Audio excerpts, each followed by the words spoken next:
America with your hosts, Michael and Jacob.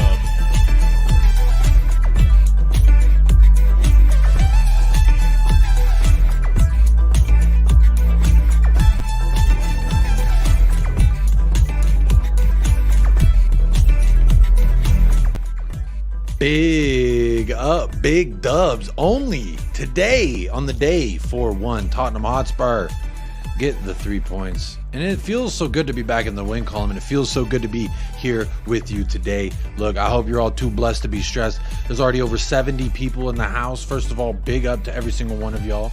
Make sure you are hitting the likes, even if you don't like what Tottenham did. But hey, guess what? I'm gonna go ahead and say this. I think most of y'all did. I definitely did.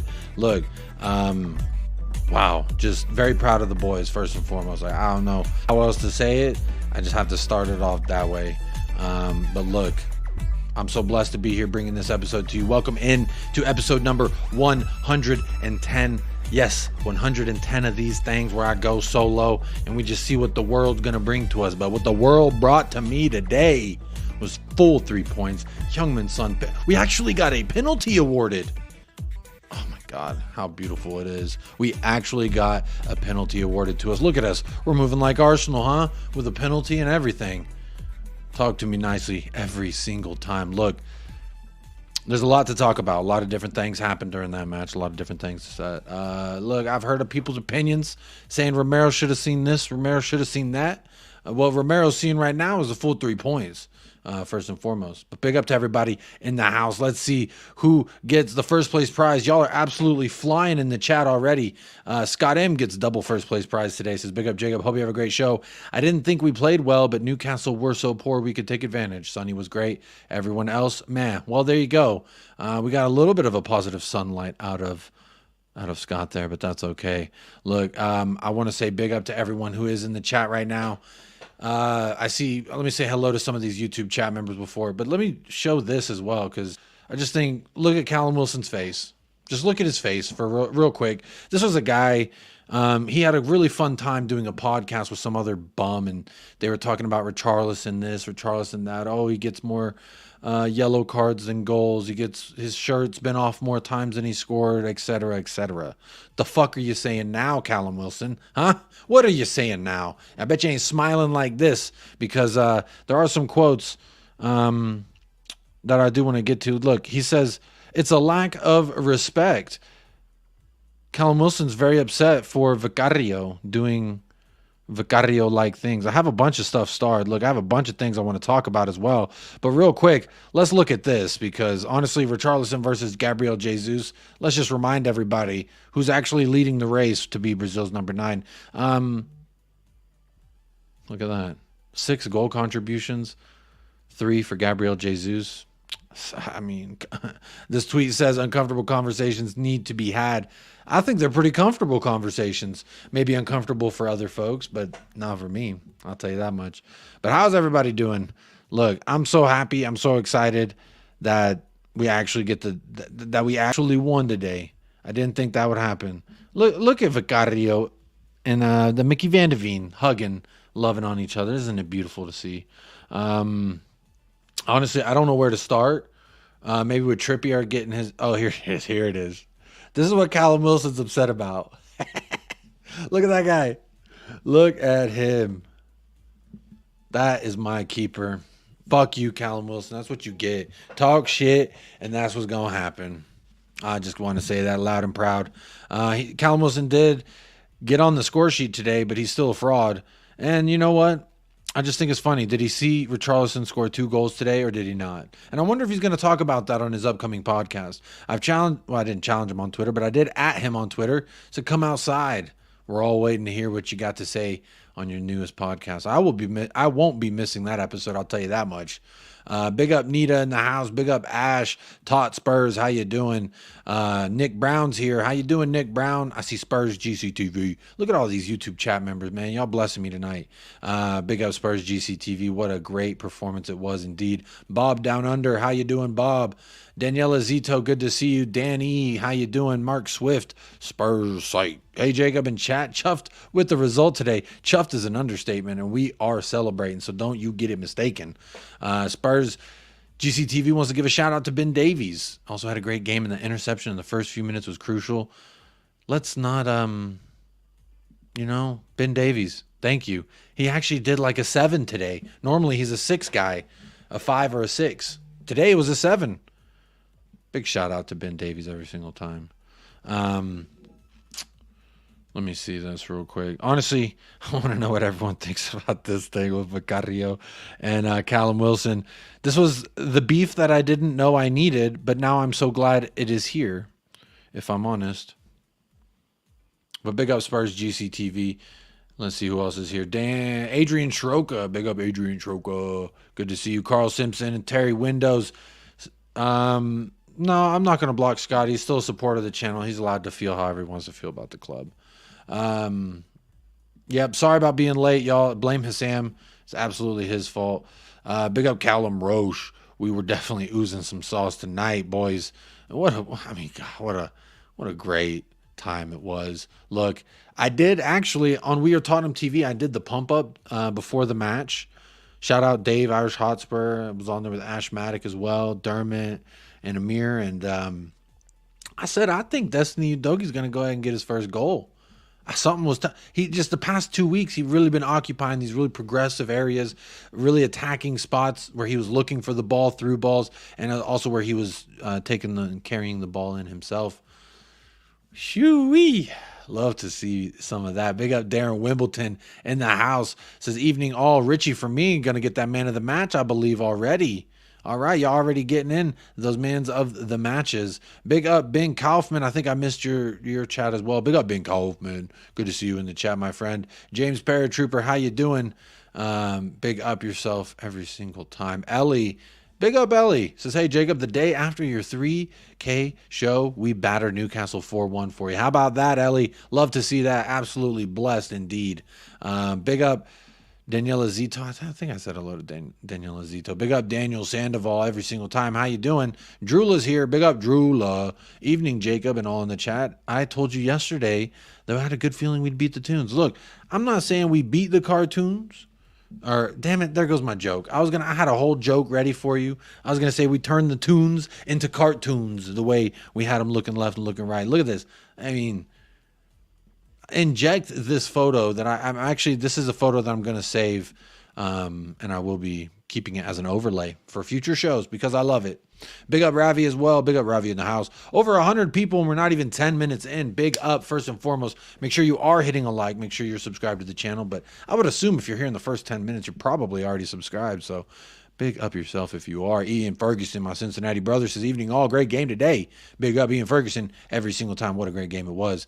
Jay Murray says, you called it, Jacob. You dog scored. And I called Richie to put 2 in the basket today. That was immense. Jay Murray, I think you were on that We Are Tottenham TV pump up as well. And you were saying Richie for 2. And someone was like, no way Richie scores 2. You're mad. You're crazy. But Jay Murray, go ahead and drink the finest drink you can find near you because you called it, my friend. I called it. We called it. And then Tottenham Hotspur made it a reality. Speaking of making things a reality, there's someone that when you see his face, you're just going to know that you've made it to a great place today. Win, lose, or draw, he's here to share the immaculate vibes with me. At this point, I'm just going to introduce him as my brother, Kuva99. How you doing, my friend? How do you think I'm doing today? Like the photo right below you. Yeah, maybe not quite that much. yeah, it's Hold good. that, Callum Wilson. It's fun. For once, I might actually take a leaf out of Scott M's book and just dampen things a little bit because it was a fantastic result and we played well. It was fun, goals, everything we wanted. But you do have to appreciate Newcastle really weren't that good either. It doesn't matter. You can only play what's in front of you, but it was fun today. That's all that really mattered. So we're saying that Newcastle wasn't good, Kuva? Is that what we're saying? Or are we just that damn good? We put them on shambles. See, this is what we've got used to ourselves. We learned the hard way when we started getting Champions League football and playing the midweek mixed matches, and it used to affect our game really badly. And they're kind of struggling with it a little bit as well. They've still got some really great players in that starting lineup today, but you could tell that wasn't the high energy you'd expect from them. Us, on the other hand, our energy levels were flying. I think Mate Sarr showed why Lo Celso doesn't start ahead of him. I think he was absolutely outstanding. So good. Several players. Papa Mate Sarr, real quick. I just want to start with him because he was so instrumental, I think, in also making Bissouma play a little bit more free as well. I think him being there makes everyone play better around him. He's one of those guys. The only thing I have against Sarr is in the final third sometimes, maybe just pass it. There's a couple times, I think once today, and then once in another match, like once or twice a match, I'm like, maybe if you laid it off, but I'm not upset with the young man going for goal because he got that banger versus Manchester United. Hey, hit the thumbs up. Look at that. I'd sooner see him, squandering a few chances because he's got the confidence to take a shot rather than, sort of freeze up, as we've seen with Kulusevski at times, and, try the extra pass when we're dying for him to have a shot. So, yeah, it's finding the balance, is it? I mean, Doggy's been guilty of this as well this season. Get into a certain position and just blaze it miles over. I'm not gonna sort of say they shouldn't do that. I think it's just one of those things they have to get used to. There's a time and a place. It's just decision making, a bit of match experience. It will come. I'm not worried. Yeah, big up Chris Peters as well, longtime YouTube chat member extraordinaire. Says, big up Jacob, love the win today. Sarr was the missing link, but Ainge setting up the team was a masterclass. Now, everywhere I've gone, I've been doing the, Ainge Postecoglou, which quickly becoming one of my favorite little jingles just because I love it, man. I love the vibe at the stadium today. I thought the crowd was behind the lads from minute one. I kind of like that little trumpet playing right up until the ball's kicked off, so the crowd starts the game. It like brings the crowd in, and then we start the game, and it's when the Spurs go. I mean, goosebumps. I'm singing. My son's like, it's too early in the morning, Dad, what you doing? And I'm screaming, stomping around the living room because it's just nothing like it, man. I love game day. I love when game day goes this way. Surely your son should have been joining in with you doing that. Well, see, he was trying to watch his show, so I was interrupting his thing. Yeah, okay. And woe is me for speaking in my own home, apparently. But hey, so big up Chris Peters. Appreciate you being here. Look, yeah, you're right though. It did set it set a good tone right at the start of the game, and I think big part of that was, did you hear Ange's pre-match conference? The things he was saying there about, basically we're gonna keep doing it his way, and it's up to players to live up to it and improve and find that balance. And then he brought everybody into it, everybody that's playing underneath him, everybody at the coaching level, and then really importantly, everybody above as well. He was bringing the entire club into this. You've got to keep going for it. You've got to keep pushing to improve all the time. And if they're never going to have an easy ride, even if we start winning things, even if we're sitting at the top of the league, you push even harder. He constantly wants improvement. I love hearing that.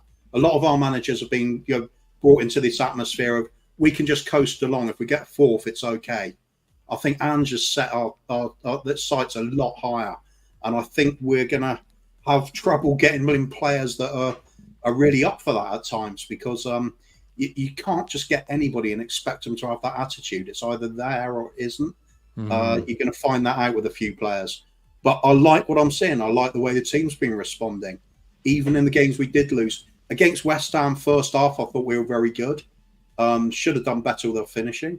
Against Villa, I think we did well there, except for the finishing again. Today, the finishing was there. But even today, we could have had even more. There's a few very close chances and a few perhaps we should have scored but didn't.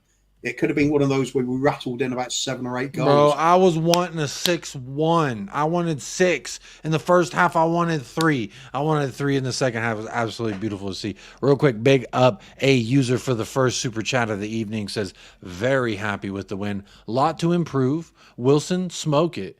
Hey, Wilson, you're going to have to hold that, my friend. You want to talk all this shit, you and Mikel Antonio. Both of y'all going to have to hold that. because at this juncture, that man just scored a brace on your head top, to quote my man from This Is Football, Hassam. Big up Hassam every time in the house. Big up Football Heritage TV. Perchy is in the chat as well. Big up Perchy. Big up Steve D. Good to see everyone checking in. People saying 8.5 and 9s for Ben Davies. Kuva, where are you laying at with Ben Davies at this? I would have given the whole defence a sort of 8 out of 10 rating. Possibly Porro a 9. I think he was the pick of the bunch. But yeah, Davis played well. There were obviously times where we were a little bit slack and gave them a few chances, but that's the way we play. It's going to keep happening until players are, into that mode like Man City get into, where it's second nature and you can just play little triangles in your own box and get away with it. We're making a few little sloppy mistakes at times, but I'm okay with that as long as the forward direction remains the same. It's so positive at the moment. I'm just loving it. So do we pick on players for the individual mistakes? I don't think it's worth doing that. I think if it's the same player constantly making the same mistakes, you've got a problem. But if it's just a few and they iron out their flaws, look at the difference on a doggy today compared to, the short back pass that cost us against West Ham. Today, it looked like he was dying to get on that score sheet to make up for a few things. I had predicted this on Weird Tottenham TV because I said the past 2 weeks, really 2-3 weeks, he's getting into dangerous areas, looking for that ball in the box. And it was like, this man is dying for a goal. He wants a goal so bad I can see it. And that's why I was like, bro, I think I said it on yesterday's show when we did our predictions as well. I see you, Dogie, getting on the score sheet. Something was telling me this guy's going to occupy dangerous areas. And you know what? Heung-min son, Heung-min dad, Heung-min Hong with the ooh, the saucy-walsy, the excuse me, thank you very much. Kieran Trippier needs to turn his name to Kieran tripping over my own damn feet because Heung-min son has taken my lunchbox and my ankles. The next thing I will say, go to eBay right now. Look up Heung-min son as a seller. What is for sale? Kieran Trippier's ankles as well. They're for sale. He took those ankles. He has now put them on the market because he doesn't want them. He don't need them. He just made a fool out of them. Kieran tripping over his own feet is what I say. Big up Ryman Islam says, evening Yakub, where's Chewy? He is here. I did bring him here for the win. He is here. He's just sleeping like a fraud. But that's kind of his thing. That is what he does. So big up for that. Big up Sahar in the house every single time. Jay Murray's got joint MVPs, Poro's son and Richie. Pedro Porro was absolutely immense today as well. What did you make of Pedro Porro? He's been improving defensively, offensively. There was also a tweet that I saw. Statistically, he is now ranked, I believe, the highest. I saw it somewhere. I don't know where, but I saw it somewhere where Pedro Porro is technically the highest ranked. Oh, real quick. Yeah, playing as wing back, creating the most chances and most goal actions, isn't it? Assists or scoring. Yeah, he's right up there. Here I think it is. Trent Alexander-Arnold's probably the. According to SofaScore, Pedro Porro has been rated the highest performing defender in the Premier League this season. I wouldn't argue with it. I think he's been outstanding. Remember last season we talked about being in the Romero fan club and it being pretty lonely there. I remember being in the Porro fan club. That felt like it was a one-man club sometimes. Last year it was a tough little club to be a part of. People bigging up Emerson Royale, and I just thought, no, Porro's just such a much better footballer. And I think having patience sometimes when you know somebody's got a level of quality, just give them a bit of time to find their rhythm and get all the basic parts of the game fitting in with the rest of the team. And we're seeing the benefits of just sticking by somebody now. Porro's outstanding this season, rapidly turning into one of my favourite players because, as you know, I've got a thing for defenders and wing backs in particular because it was so regularly where I played. So I'm delighted to see both him and Udogie having really solid games. I think Porro's got that extra level of quality about him though. He's got that sort of delivery and the shot in him that you'd expect from a top class player.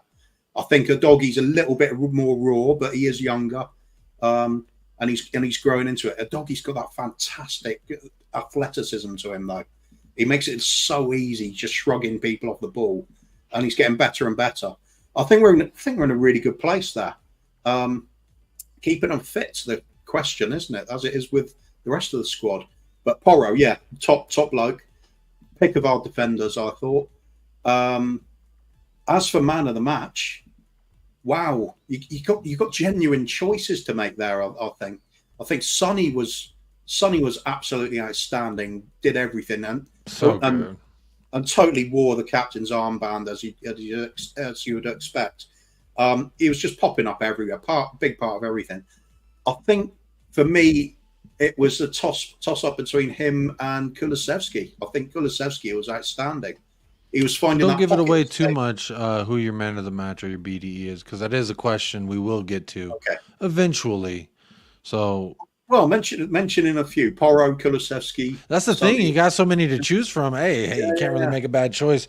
Now, later in the middle, really doesn't matter. I'll just finish off saying what I was saying about Kulusevski. I think they didn't know how to deal with him. They could not shrug him off the ball, and because he was dropping back in that sort of deeper role, that rather than trying to be the winger.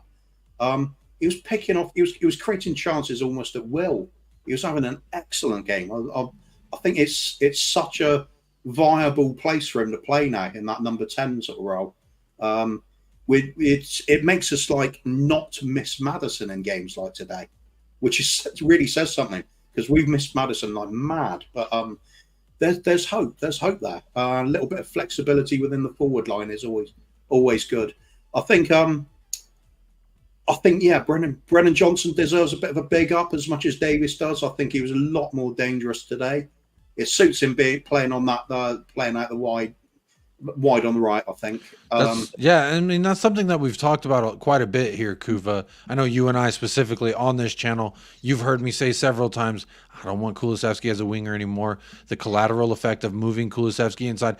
Oh, my God, Kulusevski. Like, there's still so many players to talk about. Like, Kulusevski was so good today. He just seems he's getting more comfortable in this role where he's left, he's right, he's back, he's forward. I love to see him on the left-hand side of the pitch dancing around with the threat of a swinging in a curler, and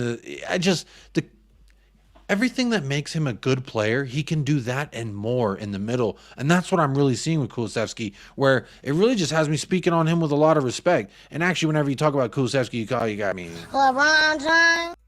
It's LeBron James. Isn't it funny how when he plays out on the wing, he doesn't seem able to beat anybody, doesn't seem to beat any player. Put him in the middle, and he's just ghosting past people and shrugging them off like they're not there. It's really odd. It's like he plays as a better winger when he's in the middle. But it's working. But all the things that he does well as a winger, he can do that. But it's like off with the ball. When we're going forward, Kulusevski in the center of the park is way better than Kulusevski on the right, in my humble opinion. Yeah, absolutely. Lisa should have been 6'1". Here's the link. Big up Spurs for posting the link for Kuva and Bobby K at 3 Spurs Boys. Make sure you go subscribe to them. They are almost at 1K, so Shirley, but don't call me Shirley. We can get there.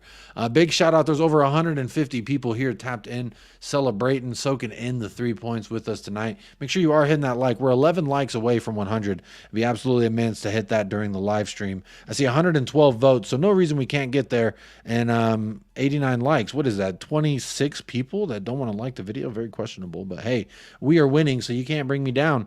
Right now, the vibe. I asked the question, Kuva, how do you feel about Spurs after today?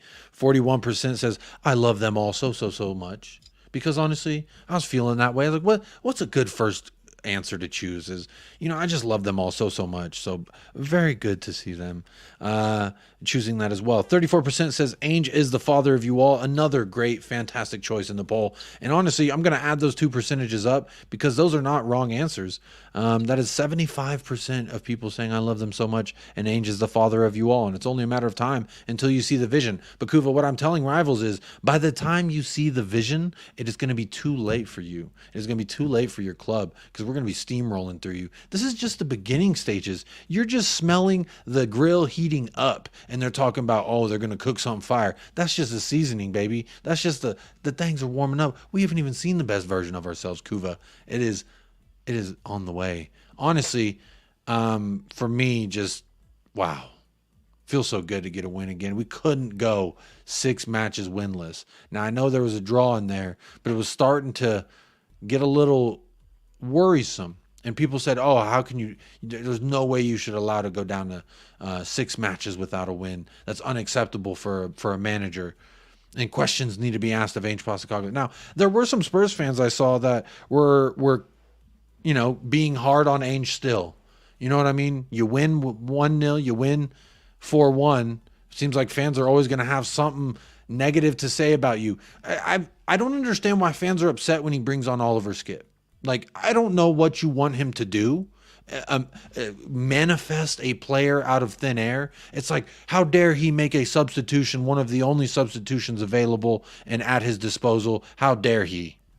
At this point, I just feel like it's getting tiring. People trying to beat Ainge Postecoglou for any reason. For any reason they can find. They're like, oh well, he got it wrong here. We did get the win, yeah, but he did get it wrong here, and he did get it wrong there. To me, it's just like, bro, just enjoy this. You don't have to say you got anything wrong. We're up 3-0, and people upset about Christian Romero stomping on a motherfucker. Hey, stomp, motherfucker! I'm Godzilla. Talk to me nicely. Big up Jerome.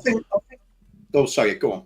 I was just going to read. I got 2 super chats coming here from Jerome. First one says, not just a great win, but a beautiful win. Display of attacking football. He may send another super chat to clarify. Big up Jerome for the 2 super chats, and I appreciate your super chat yesterday, my friend. Again, you didn't answer yesterday. I think you may have super chatted and dipped, but are you the same Jerome? I always see you chatting on the football tears because you do a great job, I think, with your messages, getting them out there, and it really a lot of times coincides with how I'm feeling as far as the instant match reaction, win, lose, or draw. So big up Jerome for, first of all, the financial support. Thank you so much. Also says, I cannot wait for us to be at full force again, getting reinforcements as well. Kuva, people were telling me this morning, I'm worried about Kulusevski getting too comfortable in the middle because when Madison is back, that's his position and it's going to be given to Madison. Is this a problem, Kulusevski flourishing in the middle? No. To me, I think it's a great thing because Kulusevski, one, was not signed under Ainge Postecoglou. He's not an Ainge Postecoglou winger. He's a good player, a very talented player, a smart player as well. And again, he did dunk on Nathan Ake's head top. Again, the guy who's brought on to replace the $90 million defender. So again, just talk with Kulusevski. Every single time. Masked Kulusevski season has officially begun, and I love to see it. Do you think it's a problem? Seeing Kulusevski thriving in this position, and we've already seen quite clearly this season, not just for us, but for a lot of other teams. Well, all teams, there's a need to refresh legs at some point in the game. It really has become more a squad game than ever this season, and if we got more players that can play in different positions and cover each other adequately, like Kulusevski has been for Madison, that is a great thing. It's an extra string to the bow. Do we want Kulusevski just stuck out on the right wing? No, clearly not. I think the fact he can cover these different positions is just good news for us. You might even have a situation where perhaps you want both of them on just behind the striker, Kulusevski and Madison. You know, we are going to be at times where perhaps things haven't gone as well up to plan again. We're chasing a game. We're going to want these kind of players on that can pick a pass, can do something a little bit special. So it's all good. It's all good.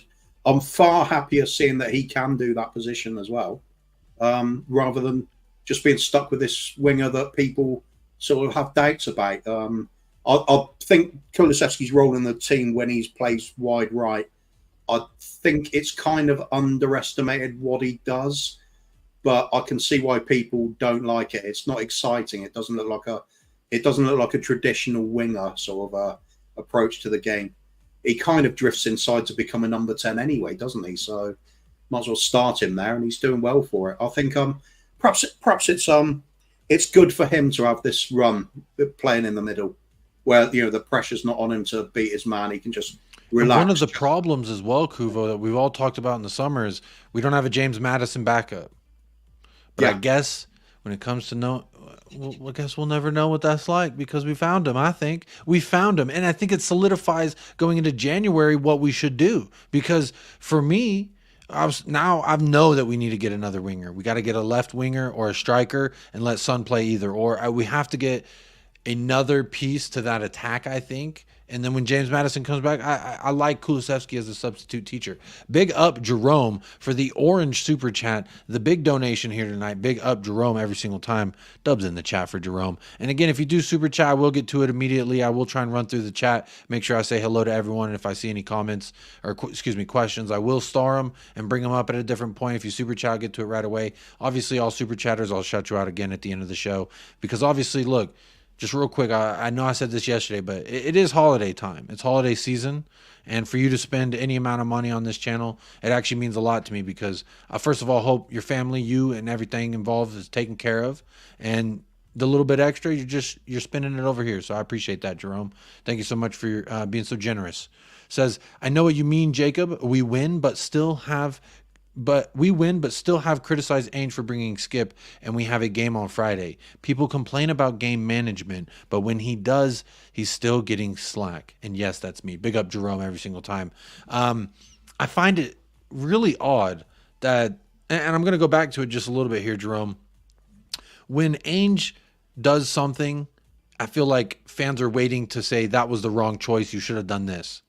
And when we lose, sure, that's a little bit of an easier dance to do. But when we win 4-1 and we should have won 6-1, 7-1 maybe, I think to criticize him bringing on Skip should have scored. He was bamboozled. That ball fell to him right in front of the goalkeeper. Great save by the goalkeeper, point blank range. That's a meaty save from a goalkeeper. So I do give him the props, but also, Oliver Skip, you got to do better there. Look, I don't think any Spurs fan at this juncture anymore believes Oliver Skip is going to be some great player. He's a great championship player, player of the year, he's in the team of the year in the championship. But when the next step, we're just not seeing it. Look at Harry Winks. He's thriving at Leicester in the championship. That's the level I'm talking about, that I think he's just not up to par. He will run his socks off, which is something that I think we could be very pleased with and happy about. But at the same time, he's just not good enough in all facets. He doesn't offer enough. That's just my opinion. For me, he is for Ange what Nabil Bentaleb was for Pochettino. You know he's not going to be good enough in the long run, but he's here at the moment and he will be putting his heart into it and trying to give us a bit of legs in midfield and, doing what he can. So at the moment, we know how short of players we are with injuries and suspensions over the last few weeks. It's starting to improve slowly, but we need all these players to come on and play their part. And even when they're not, we don't think they're very good. I don't think Emerson Royale's very good, but I appreciate when he has come into the team and just at least tried his best. He's played with heart and desire, but he's obviously not a great footballer. I think the same with Skip. I don't think he's the kind of quality we need, unfortunately. I liked his attitude in the past. I do like the fact he's committed when he comes on. He really does try and drive the team forward. I just think he's lacking that sort of those layers of veneer, the layers of polish that the likes of Bentancur have, who's a Rolls Royce type player. Skip's more your sort of little hatchback car that gets you to the shops and back. He's not for showing off in the big stage, is he? Get him, rev him up, Kuva. Big up, Jerome. Thank you again for that super chat. It means a lot, my friend. And we got another one here from Chris Frank. Big up, Chris Frank. Says, I never do super chats, but you've earned respect from myself and many other Spurs fans in the USA and worldwide. Anything to support you, keep growing. Big up, Chris Frank. It's people like you coming in here, hitting a like, hitting a subscribe. That is absolutely free, the like and the subscribe, but you've gone above and beyond the call of booty here on the channel, and you've hit me with a super chat. Thank you for the blessings. I hope you're living your favorite life, and I hope this win is making you feel do your dance a little bit, because hey, we ain't had a lot of wins lately, and when I get a green dub, it's time for me to enjoy that, honestly. So look, I definitely did enjoy it. Ozan, the reason, big up first and foremost, but the reason I didn't speak too much, bro, I was getting bored talking about Chelsea and United and Arsenal. Wham, wham, wham, wham, wham. I was texting Hassam like, bro, I'm ready to talk about Tottenham. I'm ready to talk about greatness. I'm ready to talk about what success looks like. I'm ready to talk about sensual football. We're talking about Chelsea. I don't give a damn about Chelsea getting diced. I don't give a damn about Manchester United gagging on some cherries. I don't care. I do care a little bit about Arsenal taking a fat L because honestly, it does make me feel better. And you know, Good evening. Good evening. Good evening. Good evening. Good evening.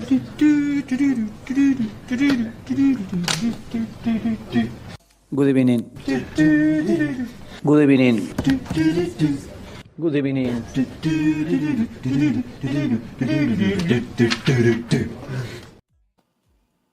Oh, I didn't put on the last part.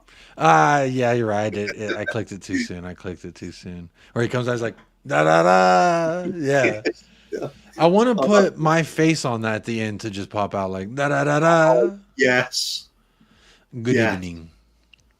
That's what I want to say to that. Good evening. Absolutely love that video. So that was fun. But big up Ozan. Appreciate you, my friend. Look, I got a few subjects here. We do need to get to before we start talking about. While we're on the subject of Emery, oh yeah, good evening. Wouldn't it be a funny scenario if City had carry on with their lackluster form at the moment, and it becomes a title race with like the likes of Liverpool, Arsenal, of course, at the top? Wouldn't it be funny if Villa came in from nowhere and snatched it from Arsenal? Their ex-manager just taking the league title away from them. That'd be really funny. I mean, obviously, I love it. I'm here for it. Inject it. As I said, this guy, he looks like if you made him into a cartoon, he looks like every villain in every Pixar or cartoon, like Disney. He just looks like a villain. And I love that he came in here. He's just shaking up the coconut tree. Granted, we were victims of that. He did step on us on the way to climbing up the ladder. But I hope so badly that they just continue. I mean, out of everybody in the top, if it's not Spurs, well, shit, I guess Villa. I'll take Villa winning the league over. And then I guess the next one would be Liverpool. Like, I mean, I'm just saying, like, who I would prefer to see. Just anyone but Arsenal at this rate. But Villa, out of all of them. Anyone but Arsenal and City for me. Why City? Why City? I love the football City play, but I mean, let's face it, they spent so much money getting where they are. And now there's so much controversy surrounding the way they've done it. And I'm sick of them winning everything. It's boring. I mean, if we're not going to win the league this season, I'm not going to... hell, I might as well say. Of course we can win it. No, I don't mean that. It'll be fun. It'll be fun if we were going to push that hard, but I don't think we can. If it's not going to be us, then I would love to see a Villa win it, or Brighton come out of nowhere. That's not going to happen either. And anybody like that, somebody that hasn't been there for a long time. It's good for football when you get a bit of variety and who's winning the trophies. It keeps the dreams alive for all clubs. Then, so I'm good to see them doing well, but the history. I'd say probably that's another one of these clubs, the same as us, that has failed to perform up to their up to the stature of the club for a very long time. You'd have to say the same with Newcastle, the same with the likes of Birmingham, Sunderland. There's a few around there, Leeds as well. Should be doing a lot better. So perhaps it's long overdue. Villa have got a good side now. Yeah. You know what? I like the shakeup. Anything to break up the monotony, right? I mean, if City win, that's 4 years in a row, if I'm correct. I mean, it gets a little boring, a little repetitive, redundant, so to speak. But Drula says, Carragher tweeted, how much is a Spurs season ticket? For a neutral, Kuva, do you think this was just absolutely fun to watch, regardless of what you want to see happen? These matches are so entertaining, and honestly, that first half was just a lot of fun. I had so much fun that first half, so much fun that second half. I just wanted more and more and more, and that's what I think the play style lends itself to, and that's why I think we were open there for that one goal that they did get. A little Højbjerg mishap, so to speak, as well. Look at that. Hit a like on the video. Little bubble popping up just to remind you. Isn't that sweet? There is obviously something we do have to talk about. Over 160 people here. Make sure you are hitting a like and subscribe if you are new. Kuva, we got to talk about my man. We got to talk about my man Kuti. Just quickly about Carragher. Oh, yeah, go ahead. I think first and foremost, most people are fans of football. So it doesn't matter who is playing the really great football. If they are, just appreciate them for what they are, what they're doing. And I think most fans around the country are looking at Spurs and thinking, win, lose or draw, we're entertaining at the moment. I think a lot of fans have been missing that. And I bet there are a lot of fans around that would love to have Ange at their club. I'm talking about Man United especially. Well, we know that from what was it? Forgotten who was on last night. It's gone. Man United fan came on the show. Staffy, flawless. Yes, of course, flawless. That was it. I think he said he'd like Ange at the club as well, if I remember right. That was Kaz. That was Kaz who said, "I hope y'all sack him and then we bring him into United." Okay, yeah. But that's the general feeling, though, isn't it? You see some football that's really fun to watch. You want it at your own club, don't you? Yeah. I think the real test is going to be: do we win things like this? Hopefully, we do. I feel we can. Look, can we hang on to Ange long enough? If he builds enough here and starts winning, do you think that's enough to convince? Like, say we go on a great run, we win a couple things along the way. At the end of his, do you think he's going to allow these big? You make Tottenham a fun, entertaining side, and we win stuff. Someone's going to come calling for you, surely. But don't call me Shirley. Yeah, it's, big up Adekunle. Good to see you back in the house every single time, my friend. I see a question here from Jonathan Camus. I hope I said that right. It says, January move priorities for you guys. For me, I think they've shifted just a little bit because Kulusevski is turning out to be a player in which I didn't expect. Sir, I was unfamiliar with your game, LeBron James. I think we all know what the priorities are. We need a center back that can play on the left side, alternate between Mickey Van de Veen, Ben Davies being our best option off after Van de Veen is not a great drop off. So I'm saying center back and a winger, striker, whichever one Ainge wants to get. I loved Son on the left wing today. That is something I do want to talk about. But I have to get to it. It is a pressing matter. I've seen a few comments talking about Romero, talking about like here we go. So Jay says Romero can't help himself. Love the guy, but boy, really thought he was seeing red again. Kuva, first and foremost, the challenge on Callum Wilson, the little stompity stomp. What do you, as a defender, Kuva? What was your view on it? Was it a red? It was definitely a yellow. I think we can all agree with that. But do you think it was a red? For me, in the current rules, you could probably see why he might get sent off for it. I don't agree with the current rules. I think there's a lot wrong with a lot of the rules to the game. But I just saw somebody very, very committed going for a tackle, mistiming it, and then the fact that there was a slip involved in the tackle, it just made it a more spectacular looking one. So it was kind of a Hollywood looking.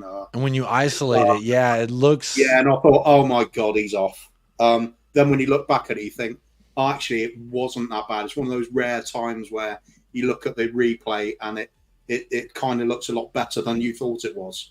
Yeah. So it was clumsy. Is it reckless endangerment of the other player? I don't think so. He kept the foot down pretty low. It is a subjective call at the end of the day, and refs looked at it, didn't think it was a sending off, and neither did VAR. So it was looked at properly, and if he's got away with it, he's got away with it. He was looked at properly. And I love Cuti Romero after the match posting on Instagram, says, quote, I have no doubt that we are on the right track. Let's keep everything together always. Whatever happens, always together. My vice captain, Cuti Romero. What a lad. He almost had a goal as well. That header on target, cleared off the line, I think, by Kieran trips over himself. He did clear it off the line. Yeah. So he almost got a goal today as well. Look, I think that one mistake, okay, there was 2 challenges where I was like, people are going to get mad at him about that. But to me, I don't get too bothered by it personally because I like the player he is. There was I said in a WhatsApp group earlier that I'd never take that aggression away. You take away that and the player's gone. As far as I'm concerned, I want to see more of it on the pitch. I'm just old school. I want to see us playing in a way that makes teams fear us, physically dominate them as well as getting inside their head mentally. And I want to see hostility on the pitch. I want to see hostility in the crowd. I want this place, White Hart Lane, to become a really intimidating, nasty place to come. So people draw you in the cup, and no matter who it is, no matter how big the team is, they all collectively go, oh no. That's what I want to see. That level of fear. United used to have it at Old Trafford. Some of that. Liverpool used to have it at Anfield. They've kind of got it back again a bit now, haven't they? But it's just something that I've rarely seen at our club. We had it a little bit under Pochettino. The last season at the old, our proper White Hart Lane, we went unbeaten at home. It was really good. We'd got in the swing of things. I want to see more of that in this really intimidating atmosphere. Sometimes it takes a little bit for our crowd to get going. It's like that so-called wall of noise isn't quite working at the beginning of some games, but when it is, a fearsome weapon to have. Nobody's going to forget that. The North London derby against Arsenal when we'd beat them to the Champions League places and beat them in that home game in the evening, and it was just absolutely unbelievable noise levels. It would be so great to have that as like a norm. That's probably expected a bit too much, but it's along those lines.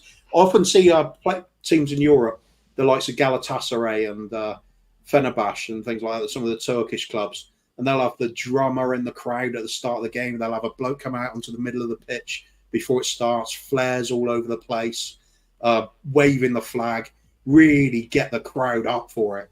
They're spraying really hostile messages everywhere, like "Welcome to hell" and things like that. I love that kind of intimidation. It's kind of fun. It's not for everybody, but for me, I just absolutely love it. I love it too. I saw this photo and I just kind of love it because it epitomizes my mood here, Kuva. So if you just allow me, I'd like to point everyone's attention to the screen. This is my club. This is my keeper. This is what we do to treble winners. We got them doing yoga poses on the sidelines. Come on now. Look, talk to me nicely every single time. Big up Wayne Holland. Says, hey, Jacob and Kuva, subscribe, mate. Cowboys versus Eagles will be good. Big up Lauren. Evening, lad. Sorry, Jacob. Had to take the pup for a walk. Love how big your channel is growing. Big up, Lauren. Thank you for being a part of it and helping me to grow in that sense. Rick C., I kind of agree here. Says, credit to the Rev for not just giving a red because it is Cuti Romero. Now, I was trying to scroll through some Twitter stuff just because I was like, trying to find a still image of the tackle to make it look so dramatic, because that's what people love to do, right? Pull up a still image. But a lot of people say it was dumb. Zapur says it was a dumb challenge for me, unfortunately.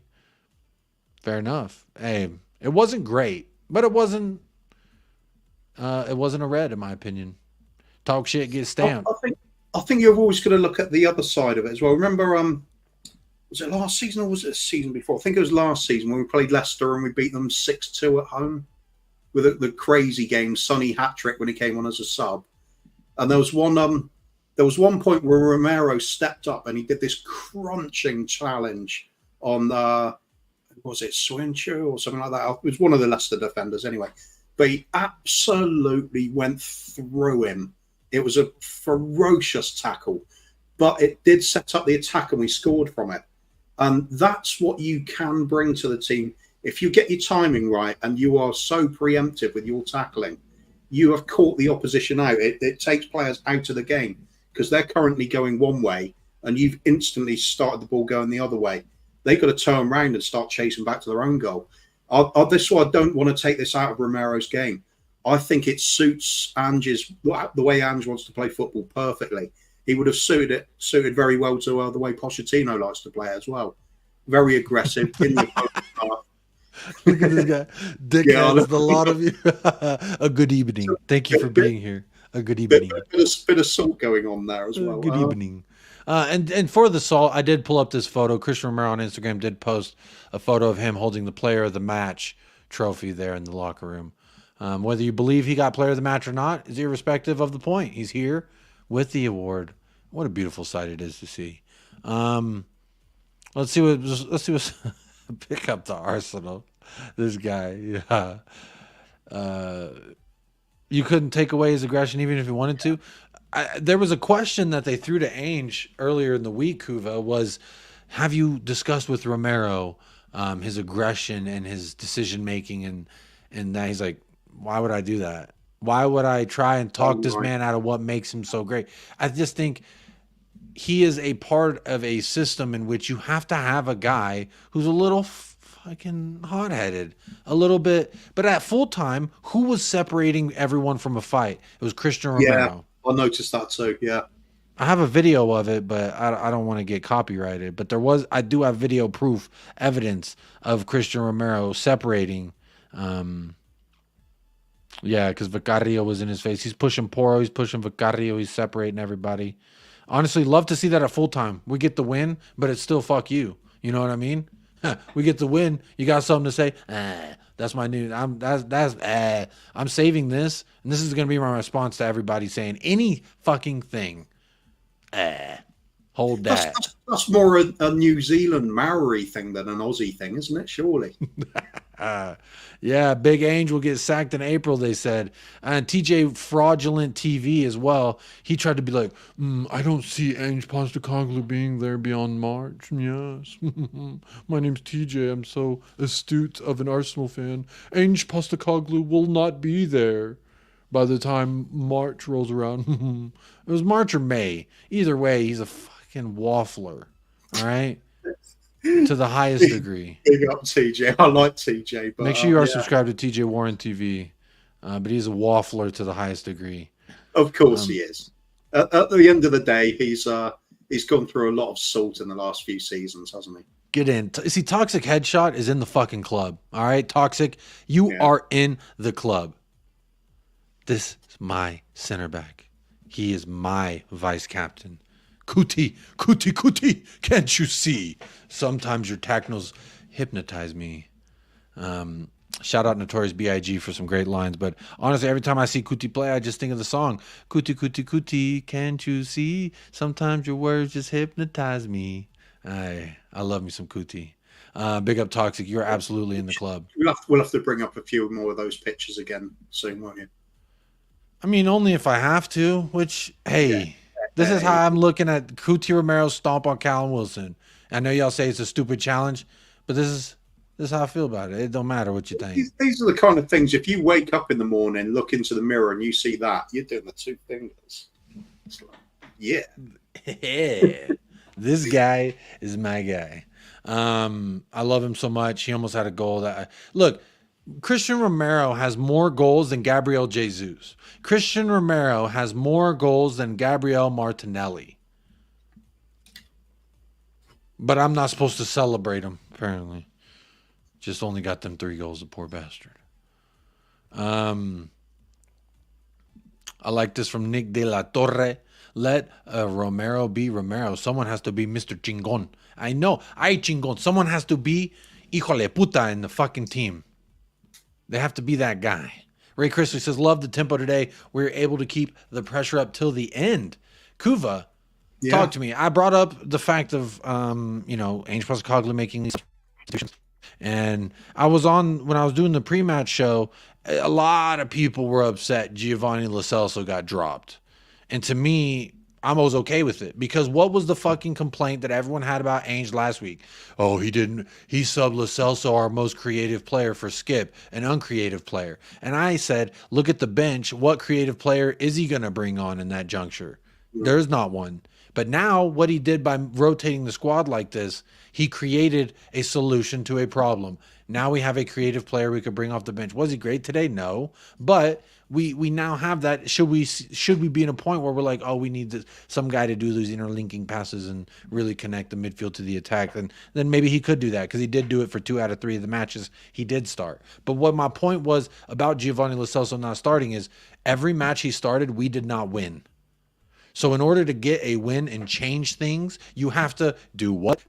Change things. And that's what he did. He tweaked. People always say he's naive and stubborn. He gets stuck into his philosophy and won't see any other way out of it. I say LOL to that, because you were just factually mistaken.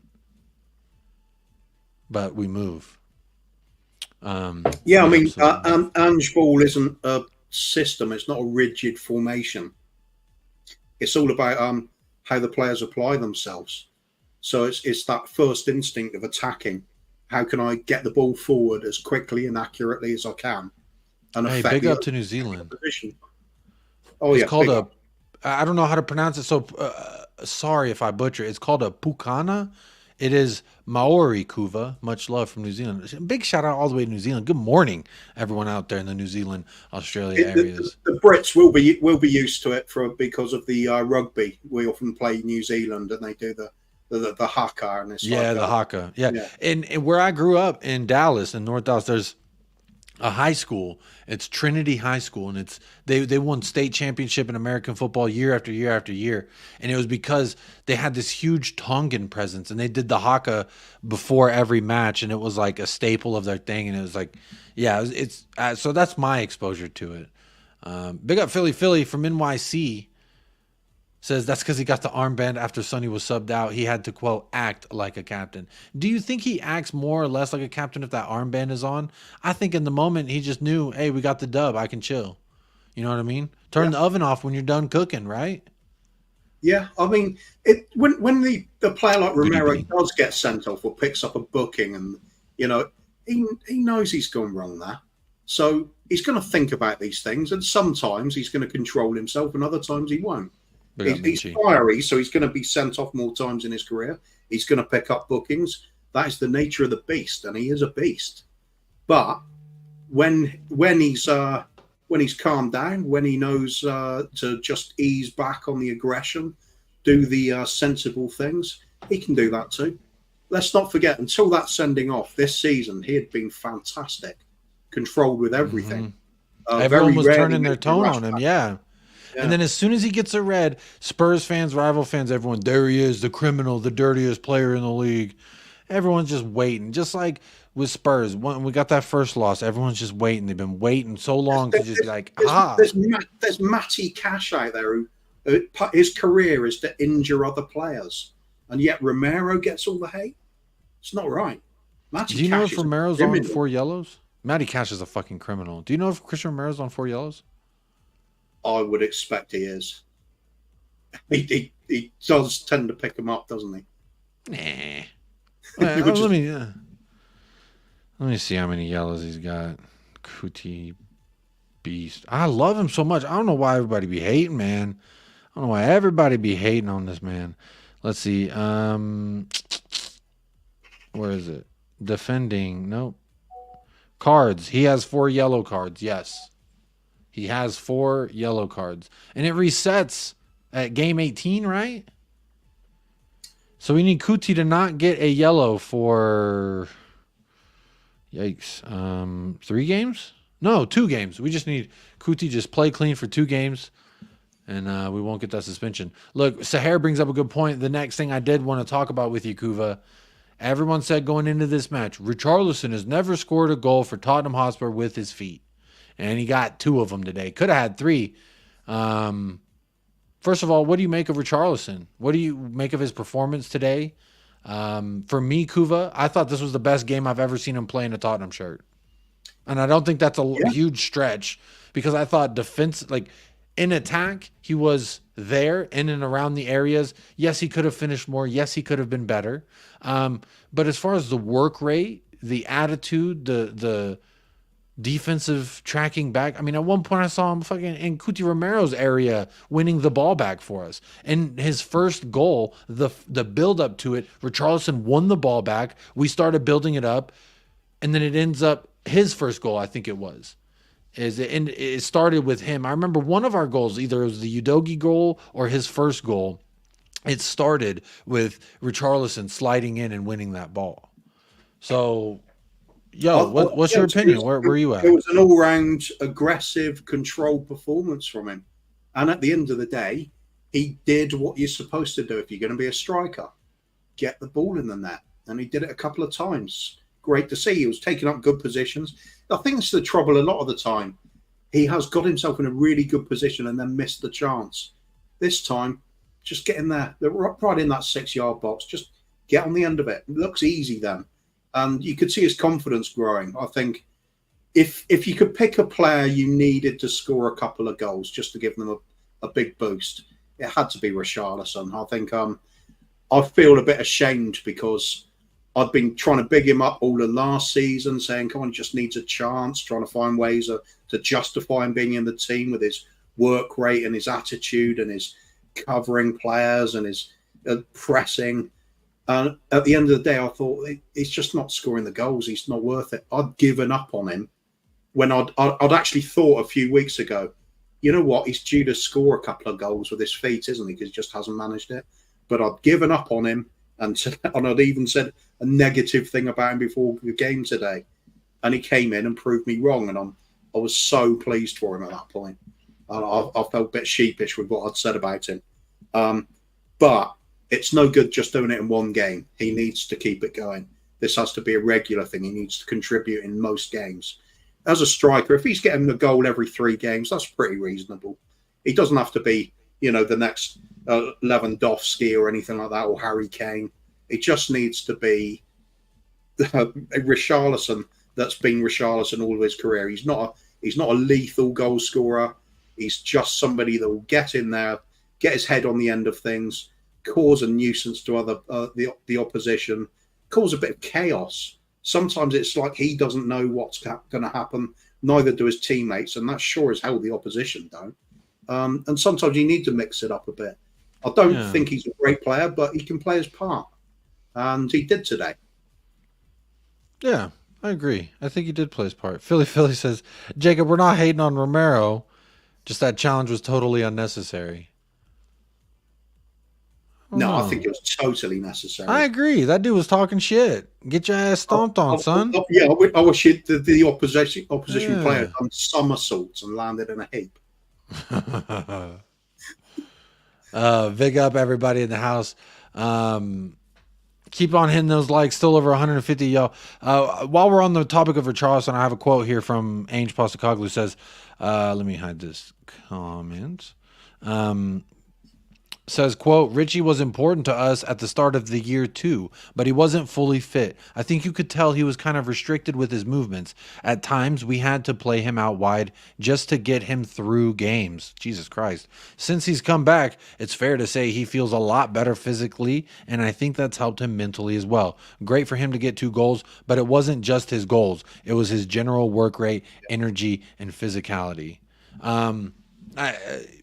Look, here's the thing. Ange Postecoglou always hits the nail right on the money, right on the head, right where I like to see it. And honestly, when it comes to Richarlison, do I think he's the great player yet because of 2 goals? No. But damn it, it was still his best game in a Tottenham Hotspur shirt as far as I'm concerned. He got the brace, could have had the hat trick. I think he was gassed at the end. That's why he got subbed off. People were saying, "Oh, you should have left him in, let him get his hat trick." No, let him rest that pubis, my friend. You've been fucking you've been fucking Newcastle too hard. Rest your pubis, my friend. I almost said Aston Villa just because I guess they're still on my mind. Good evening. Spurs Talk Show says Romero is a liability at times. No, he's an enforcer. That's what he is. You may call an enforcer a liability. Yeah, if the cops come, he's a liability. But if they don't, everything's good. Look, I love me some Romero. I hope he continues to do that. I'm a big up Sean every single time. Yes, Minchi, rest your pubis, Richarlison, because you have been putting it to work, my friend.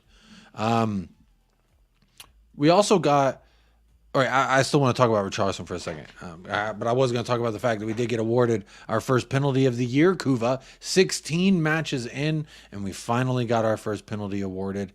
First of all, how does that make you feel? Yeah, well, great. I mean, things were happening, weren't they? It was just an all-round good feeling, good vibes today from kick-off till the final whistle. Interesting, though, we get our first penalty, and it comes from Sonny basically miscontrolling it a little bit. His first touch was awful, and it kind of made the keeper make a bit of a rash choice because he thought he could make it there, and Sonny just played it clever, made sure he got himself his legs taken away. Clear penalty, can't argue with it. So, although it was a mistake, Sonny made the most of that mistake. So, well played. Yeah, just happy to get one. It just means there's we can put aside this conspiracy theory type level of we never get penalties. Few more would be nice. We've got rid of our penalty master, so long live the next penalty master, which is Sonny. Nice penalty as well. Yeah, he took it very well. I loved his quote after the match. He said, should we call Harry back so he could take our penalties? Love that one. A little cheeky. Who? Harry who? I ain't heard of him. Yes, Adam Phillip. His pubic region has the all clear. He's good to go. Big up El Tel Cocarel. See you later, Tommy, you weirdo. Anyway, look, Richarlison for me, there was some of moments where I was like, bro's not going to try that pass. And then he did, and it was successful. I just thought, and all the other facets, even, the main one we've always critiqued him on, which was finishing. He did finish, not all of them, but most of his chances. And his passing, I thought, was much improved. And I guess this quote would allude to the same thing that I'm saying, which is he just was running better. He looked more free in his movements. Yeah. He looked more up for it. Like his press before, whenever he was starting at the striker or the left wing, didn't look the same way it looked today. I thought his press was immense. I think it is a physicality thing and then playing into his mentals personally. It makes you wonder about, previous seasons or even previous games this season when a player's not performing as we think they might be or should be. And I'm thinking players like Sonny, for example, and like people were getting on his back last season, and then there's talk of, he's playing with an injury. For this is a really good way of highlighting what actually happens at the club at times, where you're having to play a player and even move his position slightly to protect him because he is carrying that injury. So this is reality. Sometimes the players are carrying knocks, and you can expect a dip in performance when that's happening because nobody can play to the best of their ability when they're injured.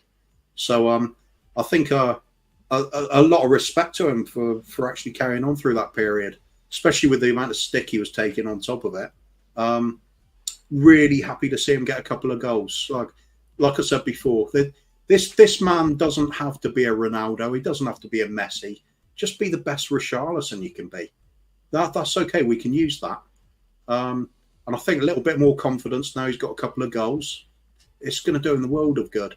But as Ange said, and we're all talking about, it was his all-round game was really good. He gave so much for the team, made a real handful of himself for Newcastle, and some of those aggressive tackles led to goals.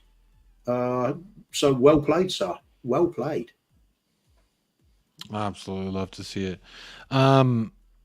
There's something here that I did want to talk about as in regards to Son as well. He broke a record, Kuva. Or not broke a record. He's on the record of some kind. And I have it here. There's Kieran Trippier. Look at this guy. Look at this guy. Love to see that. Where was it? This Callum Wilson thing's absolutely hilarious. It was about Son that now he is like one of the only people. I'm not doing it just here. Here it is. Stand by. Only 7 players have scored 10 plus goals in 8 successive Premier League seasons. So only 7 players, again, have scored 10-plus goals in 8 successive Premier League. Let me just mention some of these names that he is now joining, okay, Kuva? And let's just see if you know any of them. Stop me if you say, I have not heard of that bloke. Wayne Rooney, Frank Lampard. Frank Lampard? No, never heard of either Sergio Aguero. No, not heard of him. Harry Kane. Oh, is that German lad, isn't he? Yeah, he's all right. Yeah, he's a big schnitzel eater. That's what I heard. That's right. Some guy named Terry Henry. Oh, Terry. Yeah. Yeah, old Terry Henry. Heard the name mentioned somewhere. Heard it once, but that was just about it. No. Sadio Mane. And now doesn't ring a bell. No. Sadio Manu. No, not getting it. No. What about Son Heung-min? Oh, yeah, what a player. The That's yeah. Yeah. And they told me he was done, Kuva. They told me he was done. They told me Son was done. They said he can't play on the left. He lost this bit of his pace. I sent video evidence of why he hasn't lost his pace. No. We don't look at that. Today, I thought this was an example in which all the things that you've been saying about Son, it's time to hold that. It's time to speak with some respect on my man's name. Bro. That is a list of legends in the Premier League. This is a Premier League. Yeah, that's what I'm saying.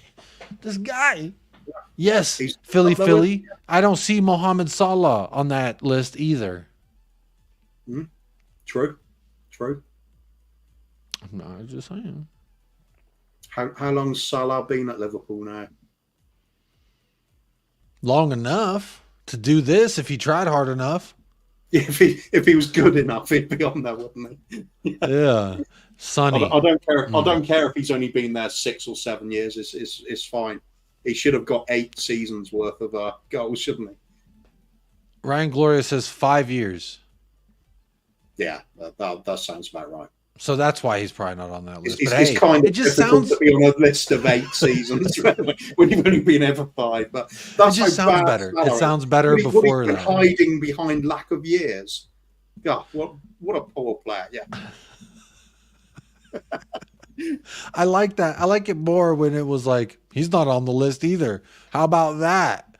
That's kind of fun. But I think he is on. I think he is already in double digits for 5 consecutive years. So he's trying to reach Heung-min Son levels. Basically, is what I'm trying to say. Maybe in a few years, Son. Maybe in a few years you'll be at that level. Is what I'll say to that as well. Wait a minute. Alan Shearer isn't on that list.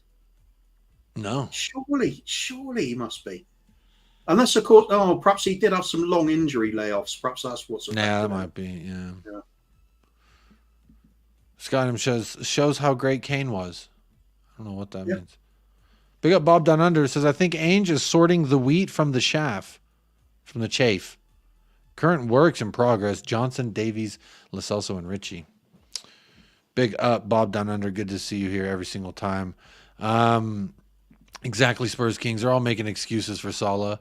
Yeah, he was in the Premier League because he was in Chelsea before that. So why didn't he get it then, huh? If you're so good, so talented.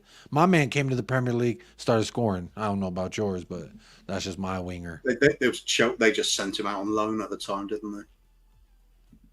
Yeah, that is true. Yeah. Big up Still Call. Son and Poro was amazing today. Taka's here showing some love, upset with the Salah. Says United Fraud of America. Skull says United Fraud of America. All right, that's 2 of them. I'm thinking someone may have just sent people over. Yep, it was Staffy. And he probably told him to say, go over there, call Jacob a fraud. Well, big up Staffy TV.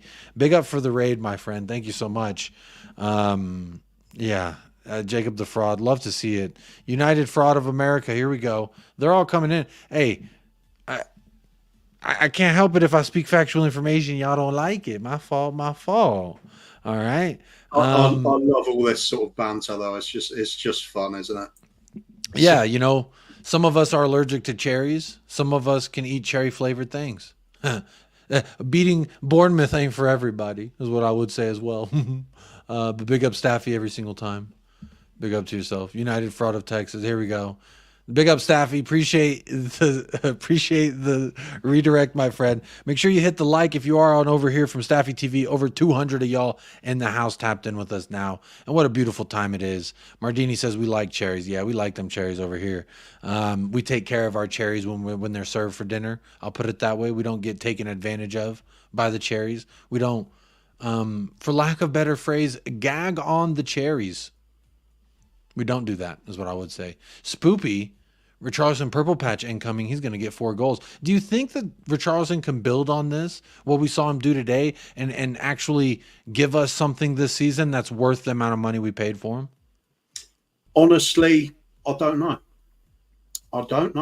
It looks, based on today, it looks like he's a much improved player now he's got fitness.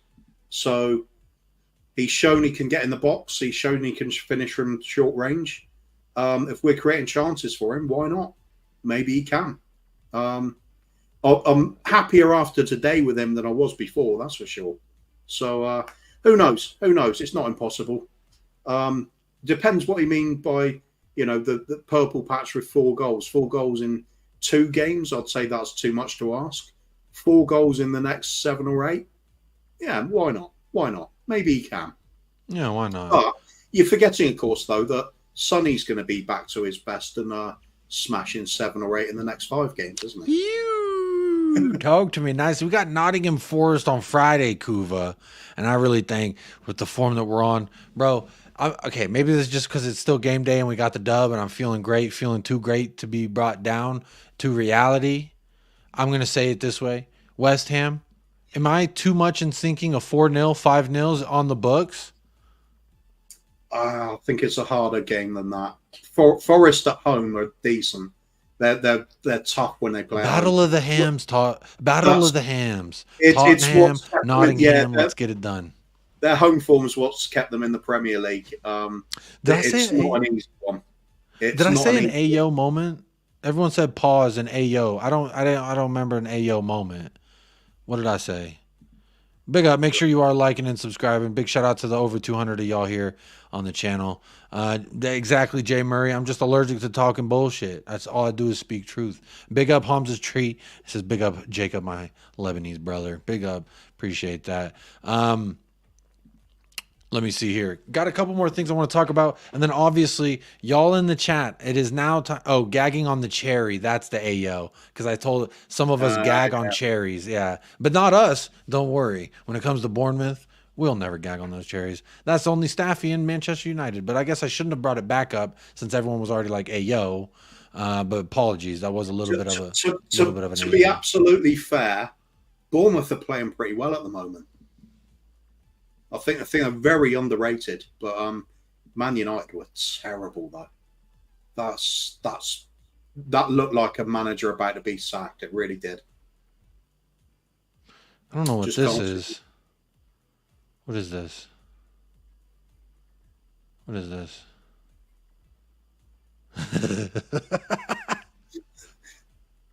It's Pochettino running and oh wow. Wasn't that sweet? That's kind of fun. There's 30 more seconds of this. I think it's just him running, just dropping point. I don't know what this is, but I love it. Pochettino's a fraud. He's getting fatter every time that they show him. What is this? This is pretty great. I'm not gonna lie. Oh, he's starting to look like me.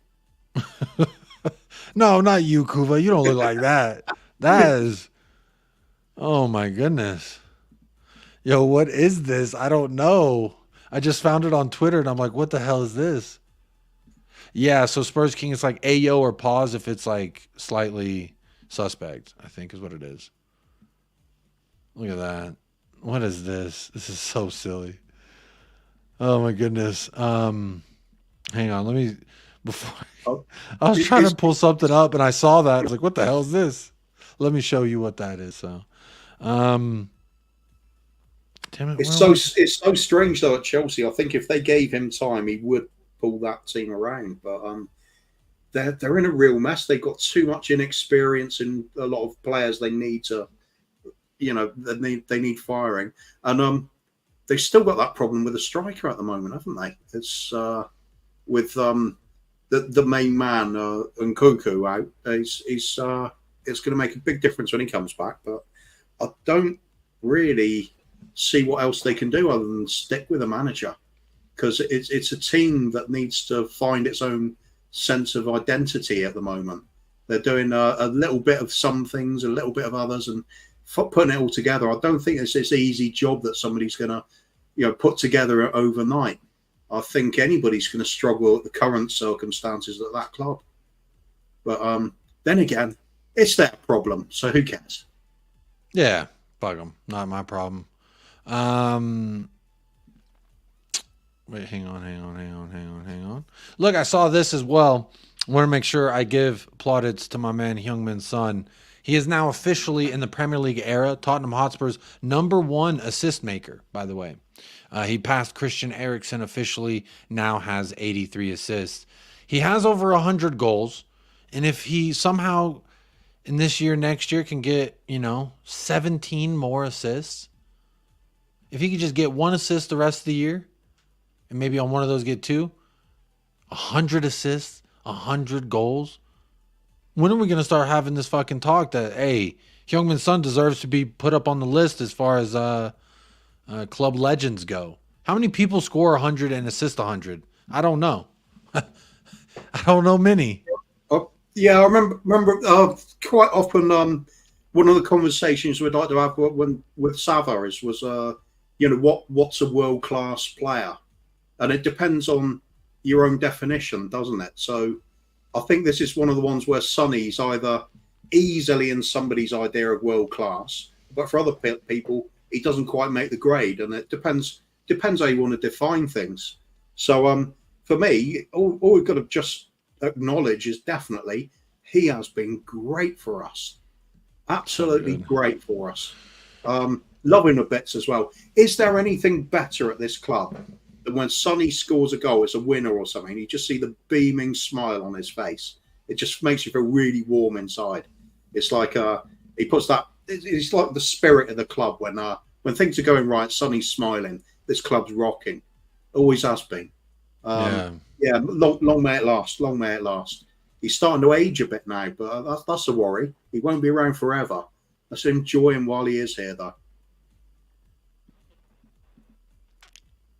I just want you to see something real quick. Always know there's something good coming up when you're taking your time like this. Oh, yeah. Just look at that. They both have their feet on the ball. And he's gone. And this boy, he had Trippier looking like Højbjerg last week in the box versus West Ham. He said, skadoosh. And there he goes. I heard Trippier was the best right back in the league.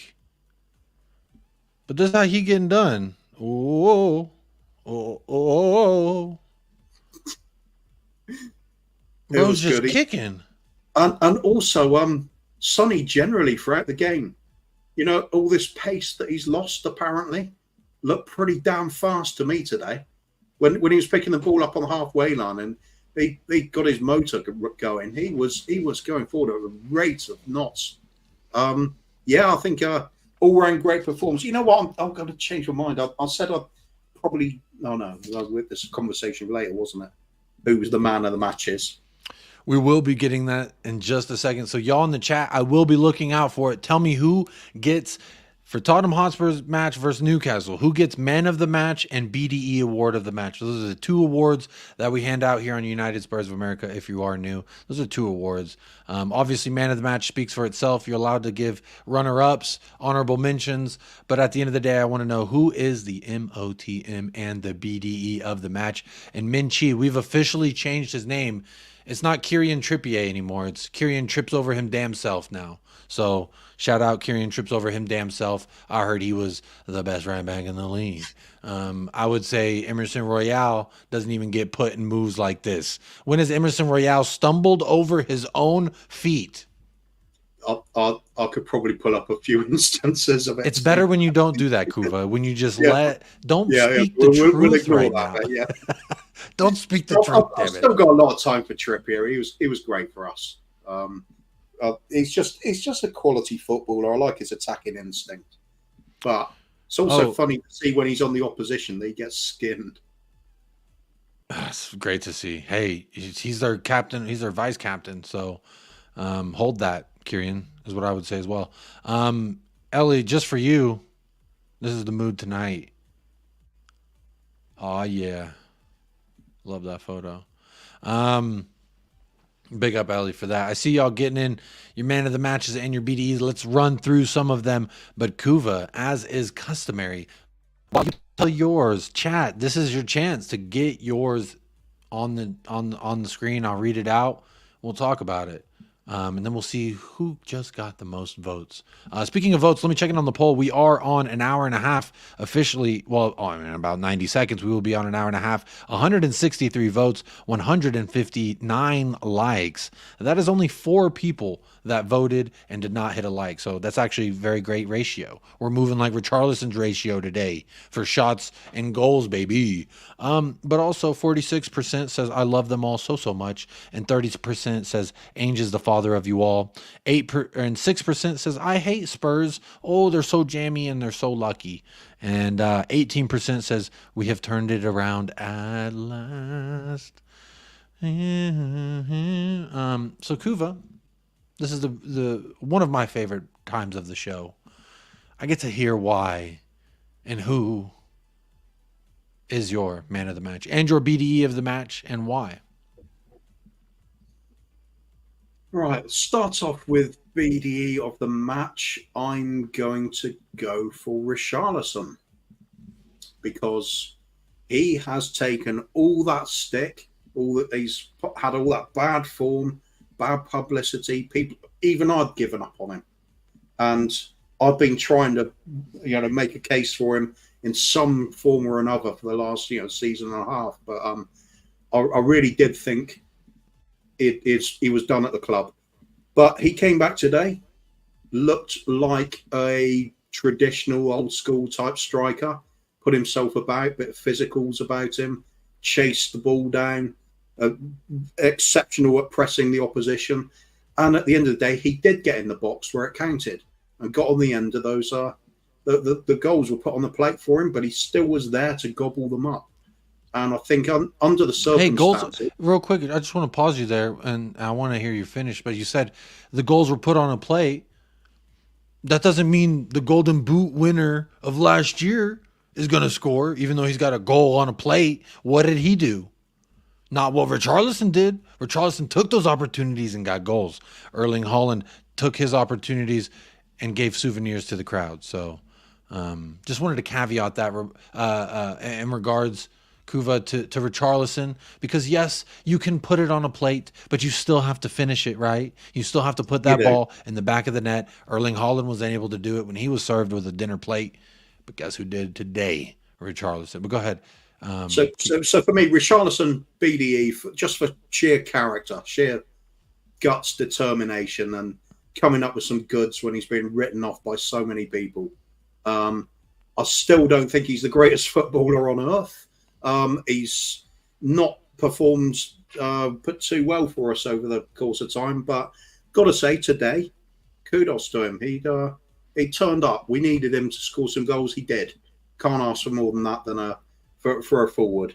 Man of the match, though, I must admit I was swaying towards Kulusevski. I thought I haven't actually looked at the stats, but my feeling was he was creating more chances than anybody else on the pitch. It felt like Newcastle couldn't get near him. When they tried to get near him, they'd just bounce off him, or he'd just dribble past players. He got all the space and time in the world all the time, and it felt like he was just picking passes for fun. I thought he had an absolutely outstanding game there. I really did.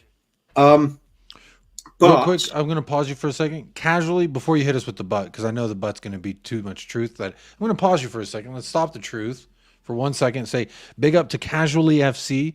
Just hit us with the raid as well. Big up Casually FC. Thank you so much for being here tonight and hitting us with the raid. Some Chelsea fans coming on over to say hello. And this is where I wish I had the clip of that Chelsea song. I'm going to get it. I'm actually going to get that. I'm going to ask Staffy to please send it to me right now. But continue. Oh, real quick. For those of you who just came on over from Casually FC, this is the part of the show on United Spurs of America where we give out awards. When we get dubs, you get to see the victory kangaroo. Yes, that is right. He hasn't gone far. He is here. You get to see the victory kangaroo when we win. And we also do man of the match and BDE of the match. So that's what we're in the middle of. And Kuva, your BDE of the match was Richarlison. It was. So, sorry, but go ahead and continue, my friend. Yeah, anyway, I was swaying towards Kulusevski. I think he just had an outstanding game. He was constantly creating things. I've got to look at the stats, actually. I'm sure, for me, it felt like he had created more than anybody else had, which was great stuff, but there were so many around him doing well. Porro had an outstanding game as well. I think Doggy, he came through with a goal that I think's given him a lot of confidence after the high-profile mistake in the last match. There was some good stuff on. Brennan Johnson led his best game for us so far, I felt. Still a little bit of work to be done, but it was really promising. I think Newcastle were having a bit of a panic every time he got the ball. He's just got that much raw pace. But man of the match for me, I've kind of changed my mind. It's got to be our captain, Sonny. He was everywhere. He was creating the chances. He took a great penalty. He was always getting in and about where he's supposed to be, even when he drifts out to wide positions. It just looked the complete player. And on top of it, he's also taken on board the captaincy. He's leading by example. People have said, commenting about how he's so good verbally now as well. But let's forget the verbal side of it. First and foremost, lead by example. You play well. You inspire those around you. He was doing all of that. He works his socks off. And the determination on his face when you see him pick up the ball on the halfway line, his head goes down slightly and he just goes forward like a freight train. And it's great to watch. He was doing everything. He was a driving force behind everything up the top end of the pitch. I think the hits between him and Kulusevski, we were always going to create stuff. And I think looking back at it now, I'm going for Sonny. It's got to be. I think he was just captain fantastic today. Ice cool when he needed to be with a penalty. Led the team. Bit of everything. A couple of assists. Could have been more. Perhaps he could have got on the score sheet other than just the penalty as well. What a player. Just love the bloke. And just the comparison between him this season and him last season, it's night and day. This is why you don't give up on players when they've got raw talent that's at such a high level. Sonny's a magical little player for us, and a lot of teams around the world would have loved to have had him. Let's just appreciate him for what he is, and he had a great game. I love it. And just because, I'm in the mood to pull up a photo, this is a very lovely photo of Son that I have. The smiling assassin. Absolutely. He'll break your heart and break your girlfriend's back all in one day's work. What a guy. Real quick, before I go to the chats, man of the matches and BDEs, Dunkelsdork, how you doing? I saw you over there on a few channels that I was on. Well, actually, I was on just the one. I was on Hassam's channel before the show. Says, Son talked about Richie looking better after the surgery. I really hope this will be a breakthrough for him. I'm very reserved, though. I've often said Richarlison's either the most unlucky footballer or he just isn't that good. Today, he was not unlucky. I'll put it that way. He had a lot of opportunities right in front of net, and guess what? He took them. And at the end of the day, when you gripe about a person and his output, how am I going to gripe about him when his output was actually good today? He got 2 assists, was working his butt off, and I absolutely love to see it. I think it was his best match in a Tottenham Hotspur shirt. 100% I have to say that. So big up Dunkelsdork for that super chat as well. Big up, appreciate you. Again, everyone who super chatted, I will give you a special shout out at the end of the show as well. But without further ado, let me see what y'all are saying in the chat as far as man of the match in BDE. Wow, the chat is absolutely flying. Adam Phillip, what's BDE? Who brought that big deck energy? Who brought that thing? Who flung it around all over the pitch for 90 minutes?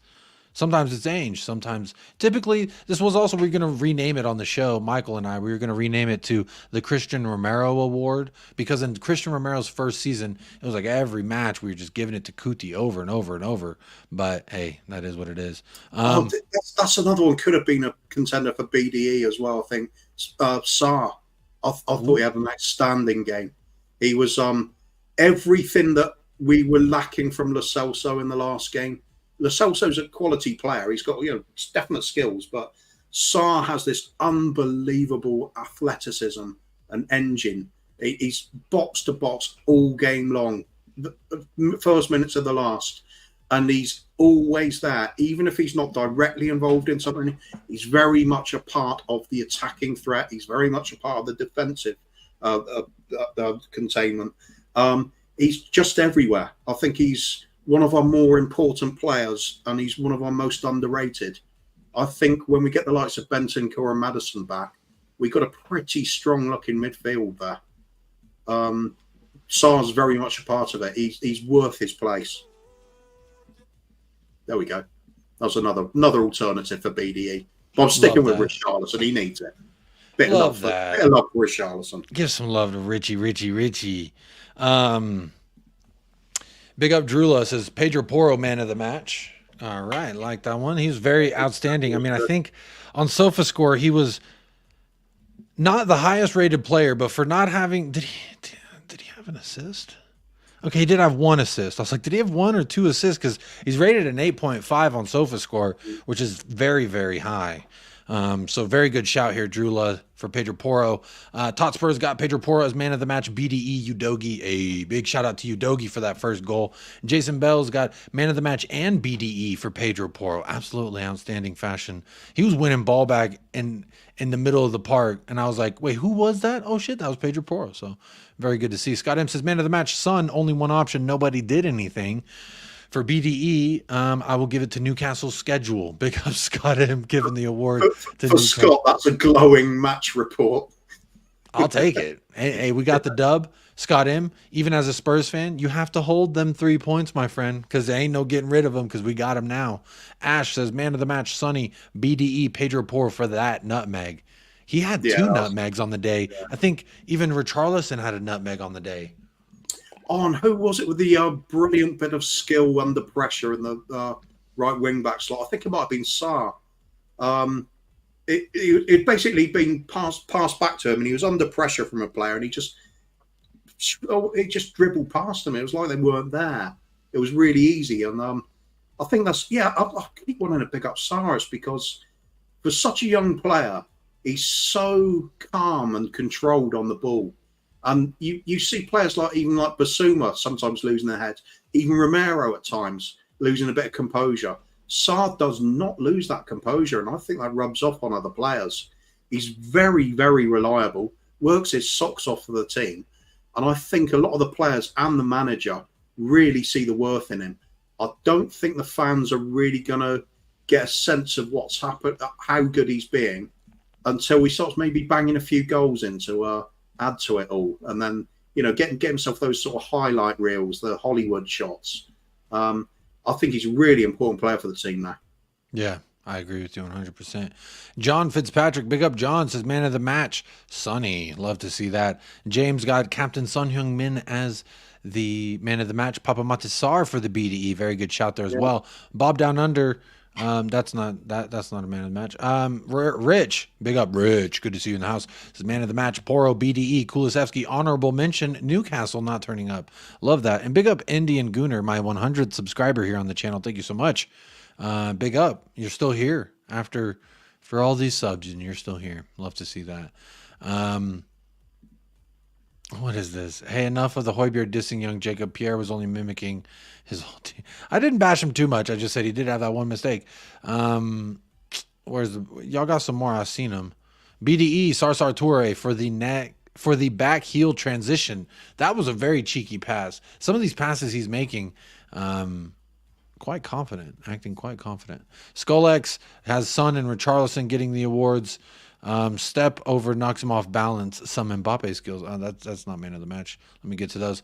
Sonny said Richie deserved man of the match, so I'm going Richie. Big up ball being counter. Adam Phillips, man of the match. Poro BDE, no idea what it is. You know what it is. Min Chi says man of the match, Rich Harlison, BDE, Sar. Very good choice. Sar was absolutely instrumental for we just look so much better with him. I don't want to see us without Sar anymore, personally. Big up Pop Stars. Says, come on, you Spurs. First time I've seen your name in the chat. Big up. This is Korean Won, I believe, as well. So big up to yourself for being here, first and foremost. My moderator, Zapur, can speak Korean and read it. So, Zapur, if there's any messages that they're saying, just try and get my attention and let me know. Also, big up Faz Radfar 31. I saw you earlier saying you're trying to get my attention and say, come on, you Spurs. Big up. Come on, you Spurs. I did see that comment. Sorry I missed your other ones, my friend. Not intentional, but this has been an absolutely immense show. We've had over 200 people now for about 30 minutes. 150 people here before any of the raids. Absolutely immense to see. I love the fact that we're all here sharing love on a beautiful day that we just picked up 3 points. So big up Pop Stars. Appreciate you being here, hitting us with a super chat on the first day you're here. How beautiful that is. Let's see. Let's go through some more of y'all's choices. Scott M says, actually, I guess BDE for shoving it in Vicario's face. Was that for Newcastle, or are you giving Vicario the BDE? I'll take that. Faisal, BDE, obviously. No, Scott M hates Vicario, doesn't he? Well, he hates everybody, doesn't he, really? Scott, what I would say that you don't like Vicario, this is my reaction. Hold that, Scott. This is our keeper. The one and only Vicario Sicario, my favorite. I love him so much. After today, giving the full to Callum Wilson. Fuck you, Callum Wilson. Fuck you. I hate him. Talk about Richarlison. Yes, he's butt cheeks, but that's my butt cheeks you're talking about. Come on now. You know it's good when you can't decide on a player of the match. I love this problem. We've had it. Every win that we've had, there's always multiple candidates for both of the awards, Kuva, and I think that's absolutely beautiful to see. Let's see. Who's got some more? Jay Murray, man of the match, Pedro Porro, BDE, Davies, honorable mention, VAR, because that's all it was, just a mention. Hey, I love that one. It was just a mention. That's all it was. Ryan Gloria's got Ben Davies for one of the awards. Queen Ellie Hoybier says, man of the match, Sonny, BDE, Pedro Porro. Oh, I thought BDE meant something else. Oh, it does mean exactly what you think it means.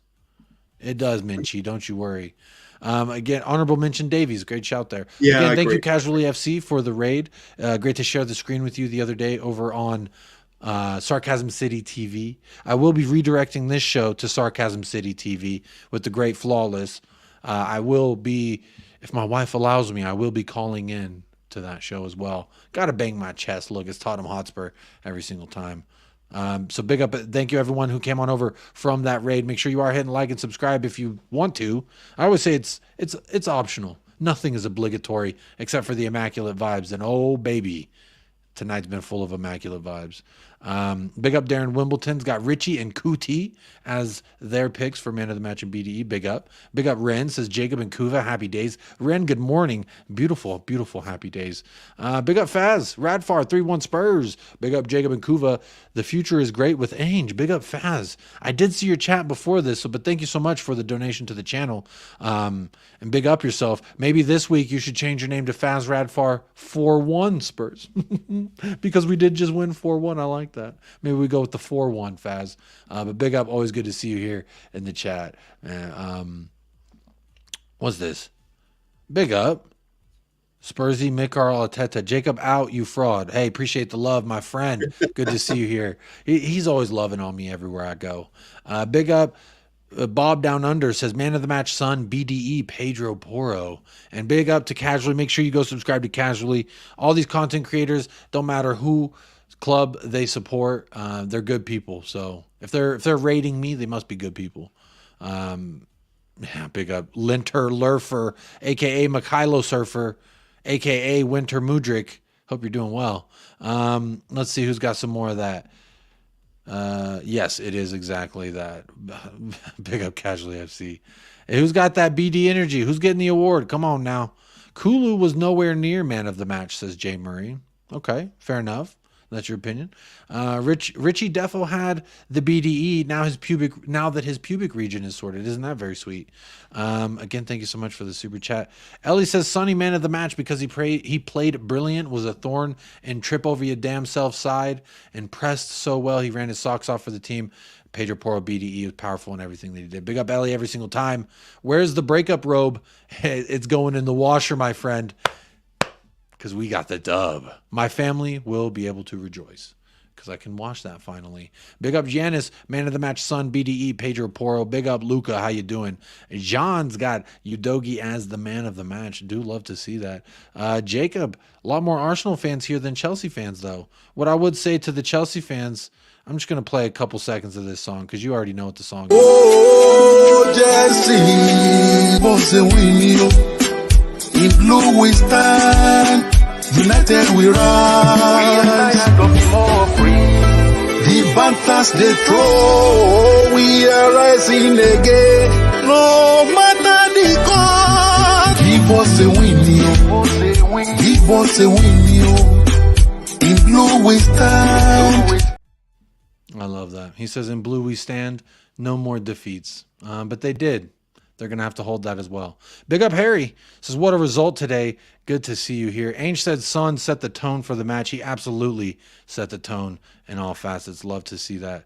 Let me see. Who else got any other awards given out before I give mine? Big up Kevin Jimenez. Is it past your bedtime? It might be. But we are doing well. We are too blessed to be stressed, my friend. Love to see Sonny dancing on the ball. Sonny kills you with love. The smiling assassin, you know. There's nothing worse than when you're getting bantered and they're just sitting there smiling at you.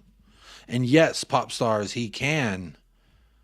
Son of the man of the match for Ren. I love to see that. And yes, Kevin Jimenez, you do. Paul Brown. Evening, Jacob Kuva. Hopefully all is well regarding man of the match. BDE XYZ Son has always been the emotional feeling towards Tottenham Hotspur FC, etc., etc. Big up Paul Brown. Good to see you in the house. Richie gets the BDE for Ren. Love to see that. A lot of nominations here. Son, Richie. Those are the main ones I'm hearing right now. Sahar says, man of the match, Sonny. BDE, Pedro Porro. Ben Davies deserves some love too. Nice little honorable mention for Ben Davies. Big up Mile High Hotspur. Leo, how you doing? Good to see you here. Jason Bell, sorry, is very underrated. Ronnie says BDE goes to Pedro Porro. I like to see that as well. Romero gets the Tasmanian Devil Award. Isn't that very nice? Zapur's got man of the match, Son. We don't win without him. BDE Udogi commanded the entire field up and down. Love to see that. Yeah, I mean, you're right. When you're right, you're right. And what can we say? Real quick, big up Chang, my buddy Chang in the house. Gifting 5 United Spurs of America memberships. Mile High Hotspur, Luke, Danny D, The Beer Talk, Jazz Fusion, and that's it. The 5 of y'all. Welcome to the family. And big up Dubs in the chat for Chang. Big up Chang every single time. Look, he's sent me 2 of these now. I got 2 of these. I ain't trying to show you what they are because he told me, you know, not to show everyone because then the value will go up, thus making it harder to acquire these. But there you go, Kuva. I got 2 of these now. You see that? That's great. Yeah. So. There's 1. There's 2. 1, 2. There you go. Pretty sweet. So thank you, Chang, for the constant spoiling of me and the spoiling of those in the chat. Big up every single one of you. I don't think anyone else has any more. I think everyone's gotten their man of the match in BDE in as far as I can see. Julia says the whole team gets BDE. I like to see that as well. Philip says that fake Brazilian could never nutmeg anyone. Philip, hold that as well. Let's see. Yeah, SAR was absolutely immense. I love all these mentions, honestly. Pedro Porro, Richarlison, Son, SAR. These seem to be the most names mentioned so far. Are they going to give Vicario the #1 shirt next season? I think he prefers the number 13, but whatever he wants, he can have, as far as I'm concerned. Let's see. That is for Vicario. So he did give BDE to Vicario. Kuva. He did. I thought he was hating on Vicario. We got 2 out of Scott. We got Sonny for man of the match, and we got 2 Spurs players on Scott M's list there. That's pretty special. Wow, it really is the Christmas period, isn't it? He's in the spirit of giving, you know. He just wants to big up Scott M, long-time support. He'll be there dressed up as Santa in the mall. He just said, God, no, I did not give it to Vicario. So there we go. There we go. Yeah, sounds he'll about be right there. Mall, just doing his Santa run on the weekend, telling kids not to get their hopes up in the sack. He says he gave it to Wilson for shoving it in Vicario's face. Wilson's gonna have to hold that, to which like here, actually, you know what? I did find a clip for you, Kuva. I did find a clip. It is the actual audio and video. It's just the audio. You don't have to watch the video, but I'm going to play for you the audio that transpired whenever he had done this. So this is the photo, right? I can't play the video full, so it's just going to be the audio. But when this happened, this is the audio that I found. This is an exclusive, by the way. Exclusive. You're not going to find it anywhere else. The real audio leak from Vicario and Callum Wilson's little dust-up. Shut up, bitch!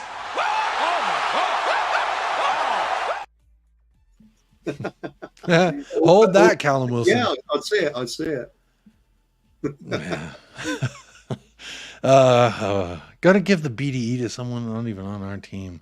I love all the silly video clips like this. It's just Shows us. I got plenty. I try to have as much as I can. Yeah, you know, you can't show all of them. No, I can't. But I can say a good evening. I just wanted to play that. Just a good evening. That's one of my favorite things. Pat, don't tell everyone just yet, but we are back. Chippy says, Ainge gets the BDE. Love to see that. Chris Frank here giving us a little what's going on the NFL there. Love to see that.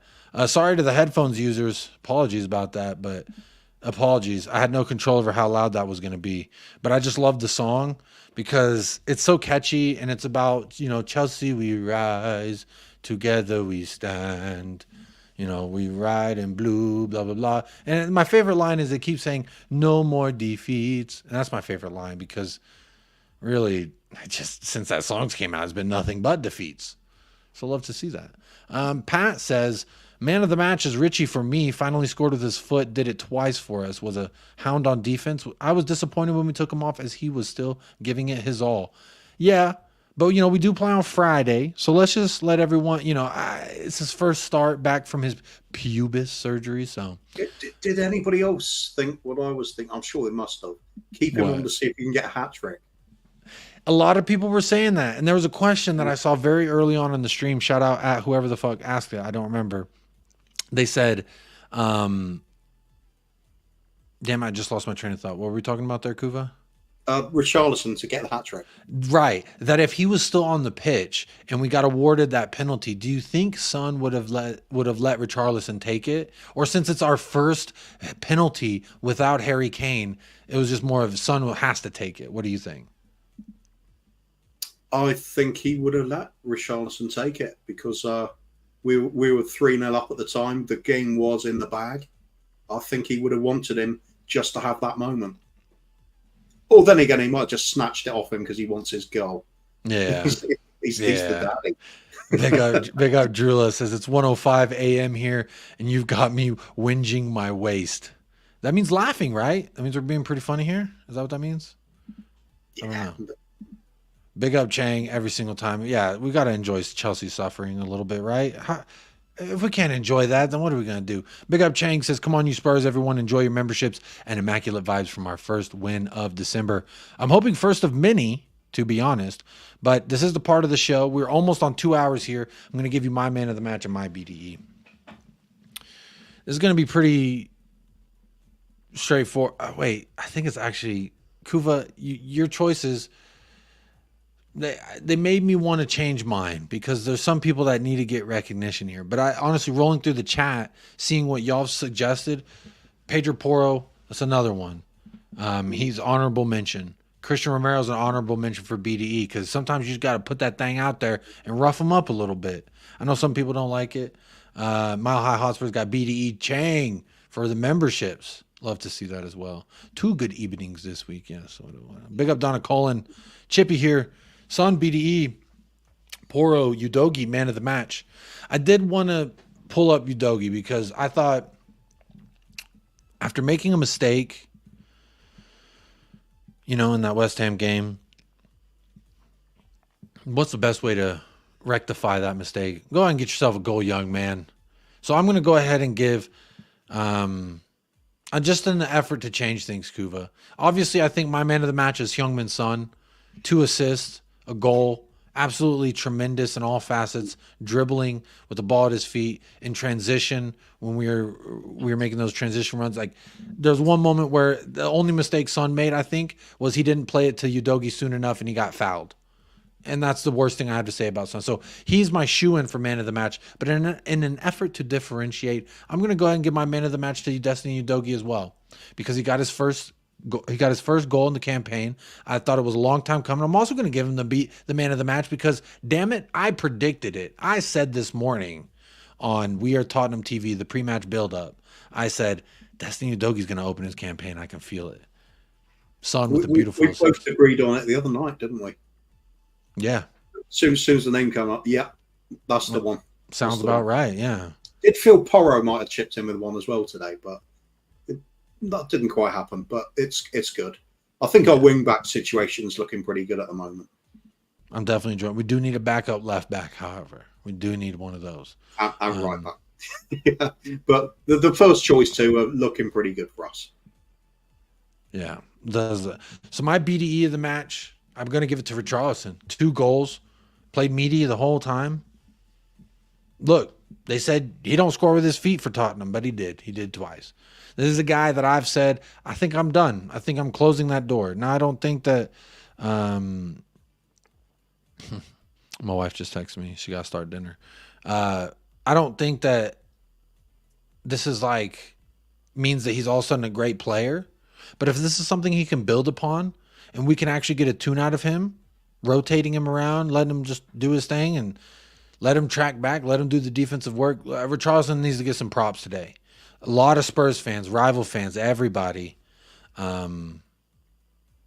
really much. Jacob, it doesn't sound right you calling me. Udogi, you're right. Why am I faltering? Udogi got his first Destiny Udogi. Have some respect, Hugo. Norman says, what were the match stats? I can go ahead and share those with you real quick if you want. Just for you. All right. I haven't even looked at them. Didn't need to. So, in the entirety of the match, 56 ball possession to us, but the first half was 64%. That's quite interesting. Total shots, 12. Shots on target, 5. Newcastle had 4 shots with 1 on target. You fucking bums. Shots off target, we had quite a bit. Blocked shots, we had 3. 3 corner kicks to their 2. Let's see what other relevant stats there are. 2 big chances missed for them, 1 big chance missed for us. Brennan Johnson hit the woodwork twice, if you remember. 267 passes. Oh, wait, that's just the first half. My bad. I was just reading the first half stats. Apologies, y'all. Let me just say this. Total shots was 23. 12 shots on target. 12 shots on target. That's what the fuck I'm talking about, Tottenham. We did 6 last week in the first half, and this is better. 6 in the, get shots on target in the first half, shots on target in the second half as well. Let's see what else we got. We had 7 big chances with 3 big chances missed, 2 big chances missed for them. We hit the woodwork twice. Shout out Brennan Johnson. Yeah, sorry, Ren. I am trying to get it together. What am I doing here? 536 passes. Very nice. Very nice. Look, those are about all the stats I really care about. Someone else going to pick out about the passes then. People were talking about the insanely large amount of passes we had against West Ham, and saying ultimately it means nothing. But if you're playing some possession-based football and you're trying to make the opposition work harder than you are, you want to have control of the ball. You want to pass it around. You want to make them run more than you're running. When you have the ball and you're passing it around, you expend way less energy. It's fun. It keeps your team morale up. And you are wearing the opposition down slowly but surely. Brighton get a lot of success from their limited funds by playing that brand of football. They keep the ball moving constantly. It really causes problems for teams. They have to work that much harder. I think that is part of the reason why it's a significant stat for us. But again, if you do not take your chances, of course, ultimately it will mean nothing then.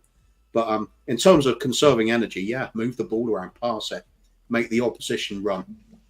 Yeah. I did want to say, just shout out to Brennan Johnson as well. I love him as a right winger. The collateral effect of moving Kulusevski in cannot be overstated. But look, we are over 2 hours now, so as is customary, it is time to say goodbye. As much as I want to just keep streaming and keep the party rolling, I do need to allow my wife some time to breathe and make dinner. So there we are. I will be redirecting the stream on over to Flawless with Sarcasm City TV. He's got a great show lined up. I will be calling in there as soon as I can, so you might even see some more, Jacob, if you fancy it. You can find it just a little bit later over on Flawless's great channel, Sarcasm City TV, great channel over there. Make sure you do like and subscribe. They are starting in about 10 minutes, so you'll be a little bit early. But if you haven't been there yet, I highly recommend sticking around. Flawless is one of my favorite people in the business. He's a great friend and a great content creator. You'll be in fantastic hands. I would never send you somewhere that wouldn't be a great place to be. But big up, Ash, very much. Can't wait to get you on the show, Ash. I just saw you followed me on Twitter, so hit me with a DM. Let's get it sorted and get you on the channel. Good to see you making your appearances over there on Talking Ball as well. Make sure you are subscribed to Colin with Talking Ball as well. Great friend of the channel. So look, y'all, that's going to do it. I enjoyed today so fucking much, Kuva. I enjoyed everything that we were doing.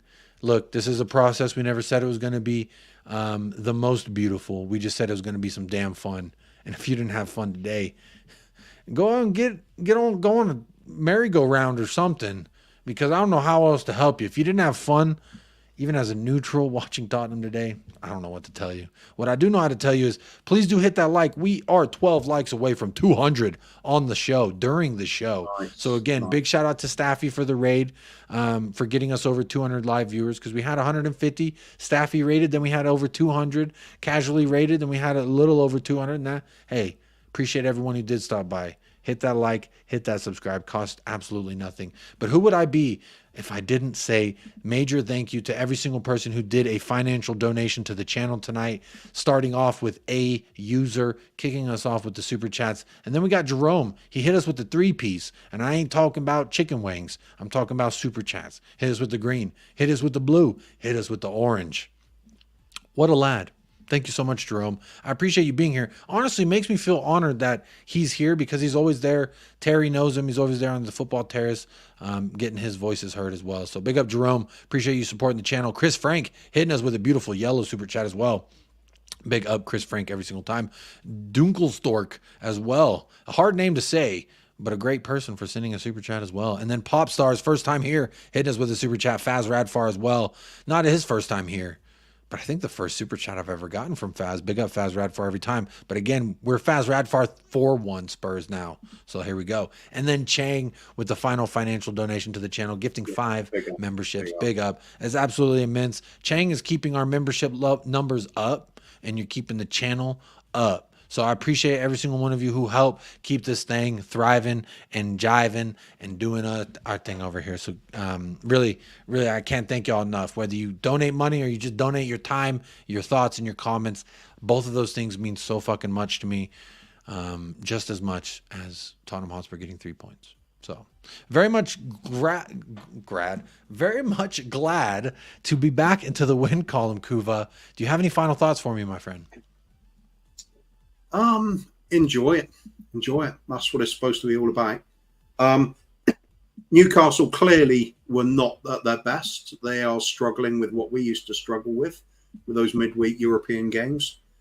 But we used to get criticised for we should do better anyway. We should get used to this. It's what a big club does.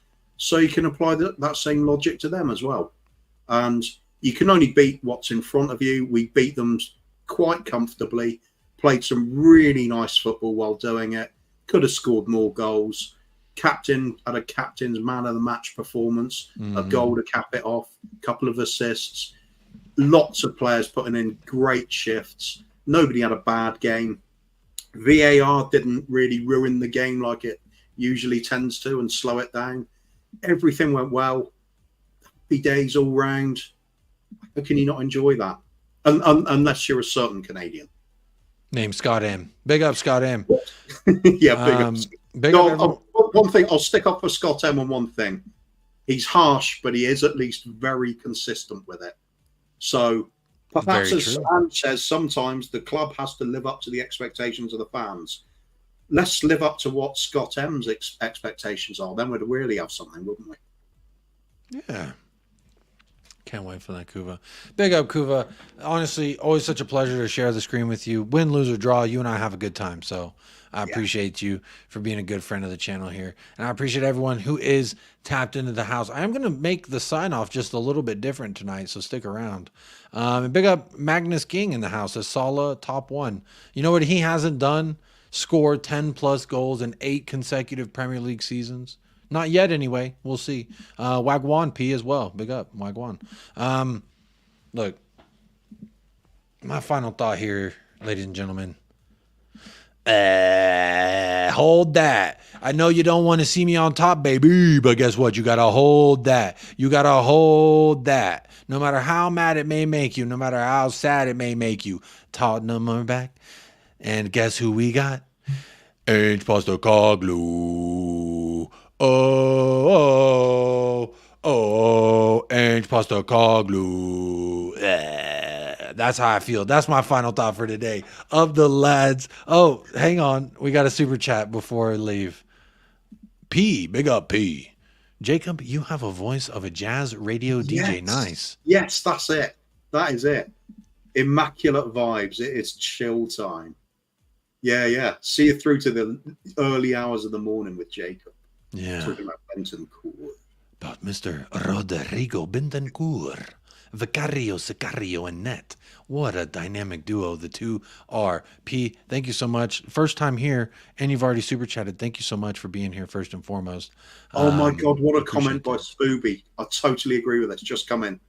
Jacob, they should put you on the radio for GTA. That would be sick. Right. Come on now. You're tuned in live to KTXSM. Jacob for GTA. Let's get it trending. Hashtag Jacob for GTA. Hit it in the chat, y'all. Get it trending. Make sure Rockstar knows, put me on. Put me on, and I'll put every single one of you on. Come on now. The Untitled series should be called the Immaculate series. And the acronym would be TIS. Tis indeed. Oh, I stick my pinky out with that one, Kuva. Tis indeed so fancy. Rich, big up.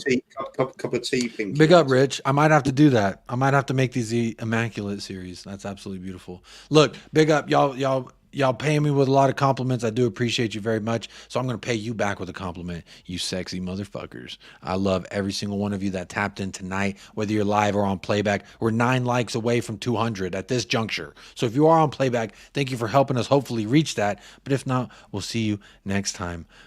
You are right, Janice. There is somebody who does need some milk, and his name is Kyrian Trips Over Him Damn Self. He needs some milk. There he was, rolling on the floor. He needs some milk. Also, a big shout out to Kulisevsky once. And that's going to do it here for episode. And I can just one up you there because you may have the voice for radio, but I've got the face for radio. Oh, well, see, Sean yesterday told me I had both, and I like to think that's great. I'm an all-encompassing kind of guy. That's quite nice, huh? But yeah, every single time, big up Minchi. Good to see you over here. I believe you were over there at the Weird Tottenham TV pump up. That's where I first saw you. So big up. Good to see you over here on the channel, and keep hitting the subscribe, y'all. I do appreciate. Look, the channel's been growing a bit recently since we hit over 3K. Some people have been definitely talking nicely to me, so I appreciate every single one of you. I hope y'all have a blessed rest of your day. And again, just hang on the stream if you need some more content for the night. I will be my most shameless edition of myself over on Sarcasm City TV. So go ahead and stick around. I will be sending y'all on over there. Hit a like and subscribe over there. But as always, folks, I got to say, stay blessed, stay fresh, up the lads, and come on, you Spurs. I fucked it up. Oh my God. I messed it. Redo the whole show. Do you remember what Welcome he said? in to United Spurs of America. Okay. But let me redo that sign out because I so rudely interrupted us. Stay blessed, stay fresh, up the lads, and come on, you Spurs. H Pasta Coglu.